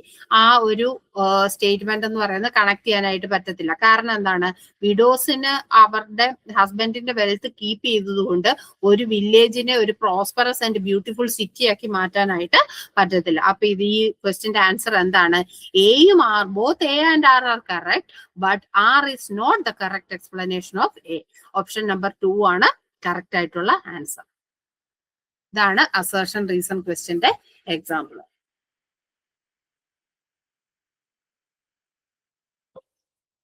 അപ്പോ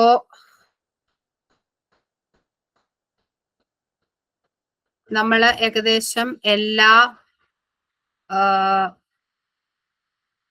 പോർഷൻസും ഏകദേശം എല്ലാ ഏരിയാസും നമ്മൾ cover ചെയ്തു.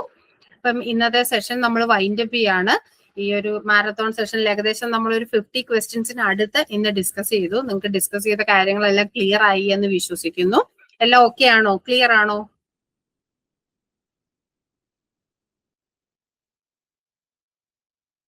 Okay, അപ്പൊ നിങ്ങള് question നോക്കുമ്പോൾ നന്നായിട്ട് question വായിച്ചു നോക്കിയിട്ട് മാത്രം ആൻസർ ചെയ്യുക. ക്വസ്റ്റ്യനകത്ത് നോട്ട് ഉണ്ടോ, ക്വസ്റ്റ്യനകത്ത് എന്താണ് ഉദ്ദേശിച്ചത്, നിങ്ങളെ കൺഫ്യൂസ് ചെയ്യിപ്പിക്കാനുള്ള എല്ലാ കാര്യങ്ങളും ക്വസ്റ്റ്യനകത്ത് കാണും, അല്ലെങ്കിൽ ഓപ്ഷനകത്ത് ഉണ്ടാവും. അതുകൊണ്ട് വളരെ ശ്രദ്ധിച്ച് മാത്രം ക്വസ്റ്റ്യൻ വായിക്കുക. ഇനിയുള്ള ദിവസങ്ങളിൽ നിങ്ങളിപ്പോ ഈ ഒരു ക്വസ്റ്റ്യൻസ് കാണുമ്പോൾ നിങ്ങൾക്ക് കുറെ ക്വസ്റ്റ്യൻസ് ഈസി ആയിട്ട് കാണുന്നുണ്ടാവും. കുറെ ക്വസ്റ്റ്യൻസ് ഡിഫിക്കൽട്ട് ആയിട്ടും തോന്നുന്നുണ്ടാവും. അതിൽ ഈസി ആയിട്ടുള്ള ക്വസ്റ്റ്യൻസ് എന്ന് പറയുന്നത് ബേസിക് ഏരിയയിൽ നിന്ന് ചോദിച്ചിരിക്കുന്ന ക്വസ്റ്റ്യൻ ആണ്. അതുകൊണ്ട് ബേസിക് ഏരിയ ഇനിയുള്ള ദിവസങ്ങളിൽ വളരെ ക്ലിയർ ആയിട്ട് പഠിക്കുക. കാരണം ബേസിക് ക്വസ്റ്റ്യൻസ് ധാരാളം ഇപ്പം നെറ്റിന് ചോദിക്കുന്നുണ്ട്. അതുകൊണ്ട് ആ പോർഷൻസ് ഒന്നുകൂടെ പഠിക്കുക.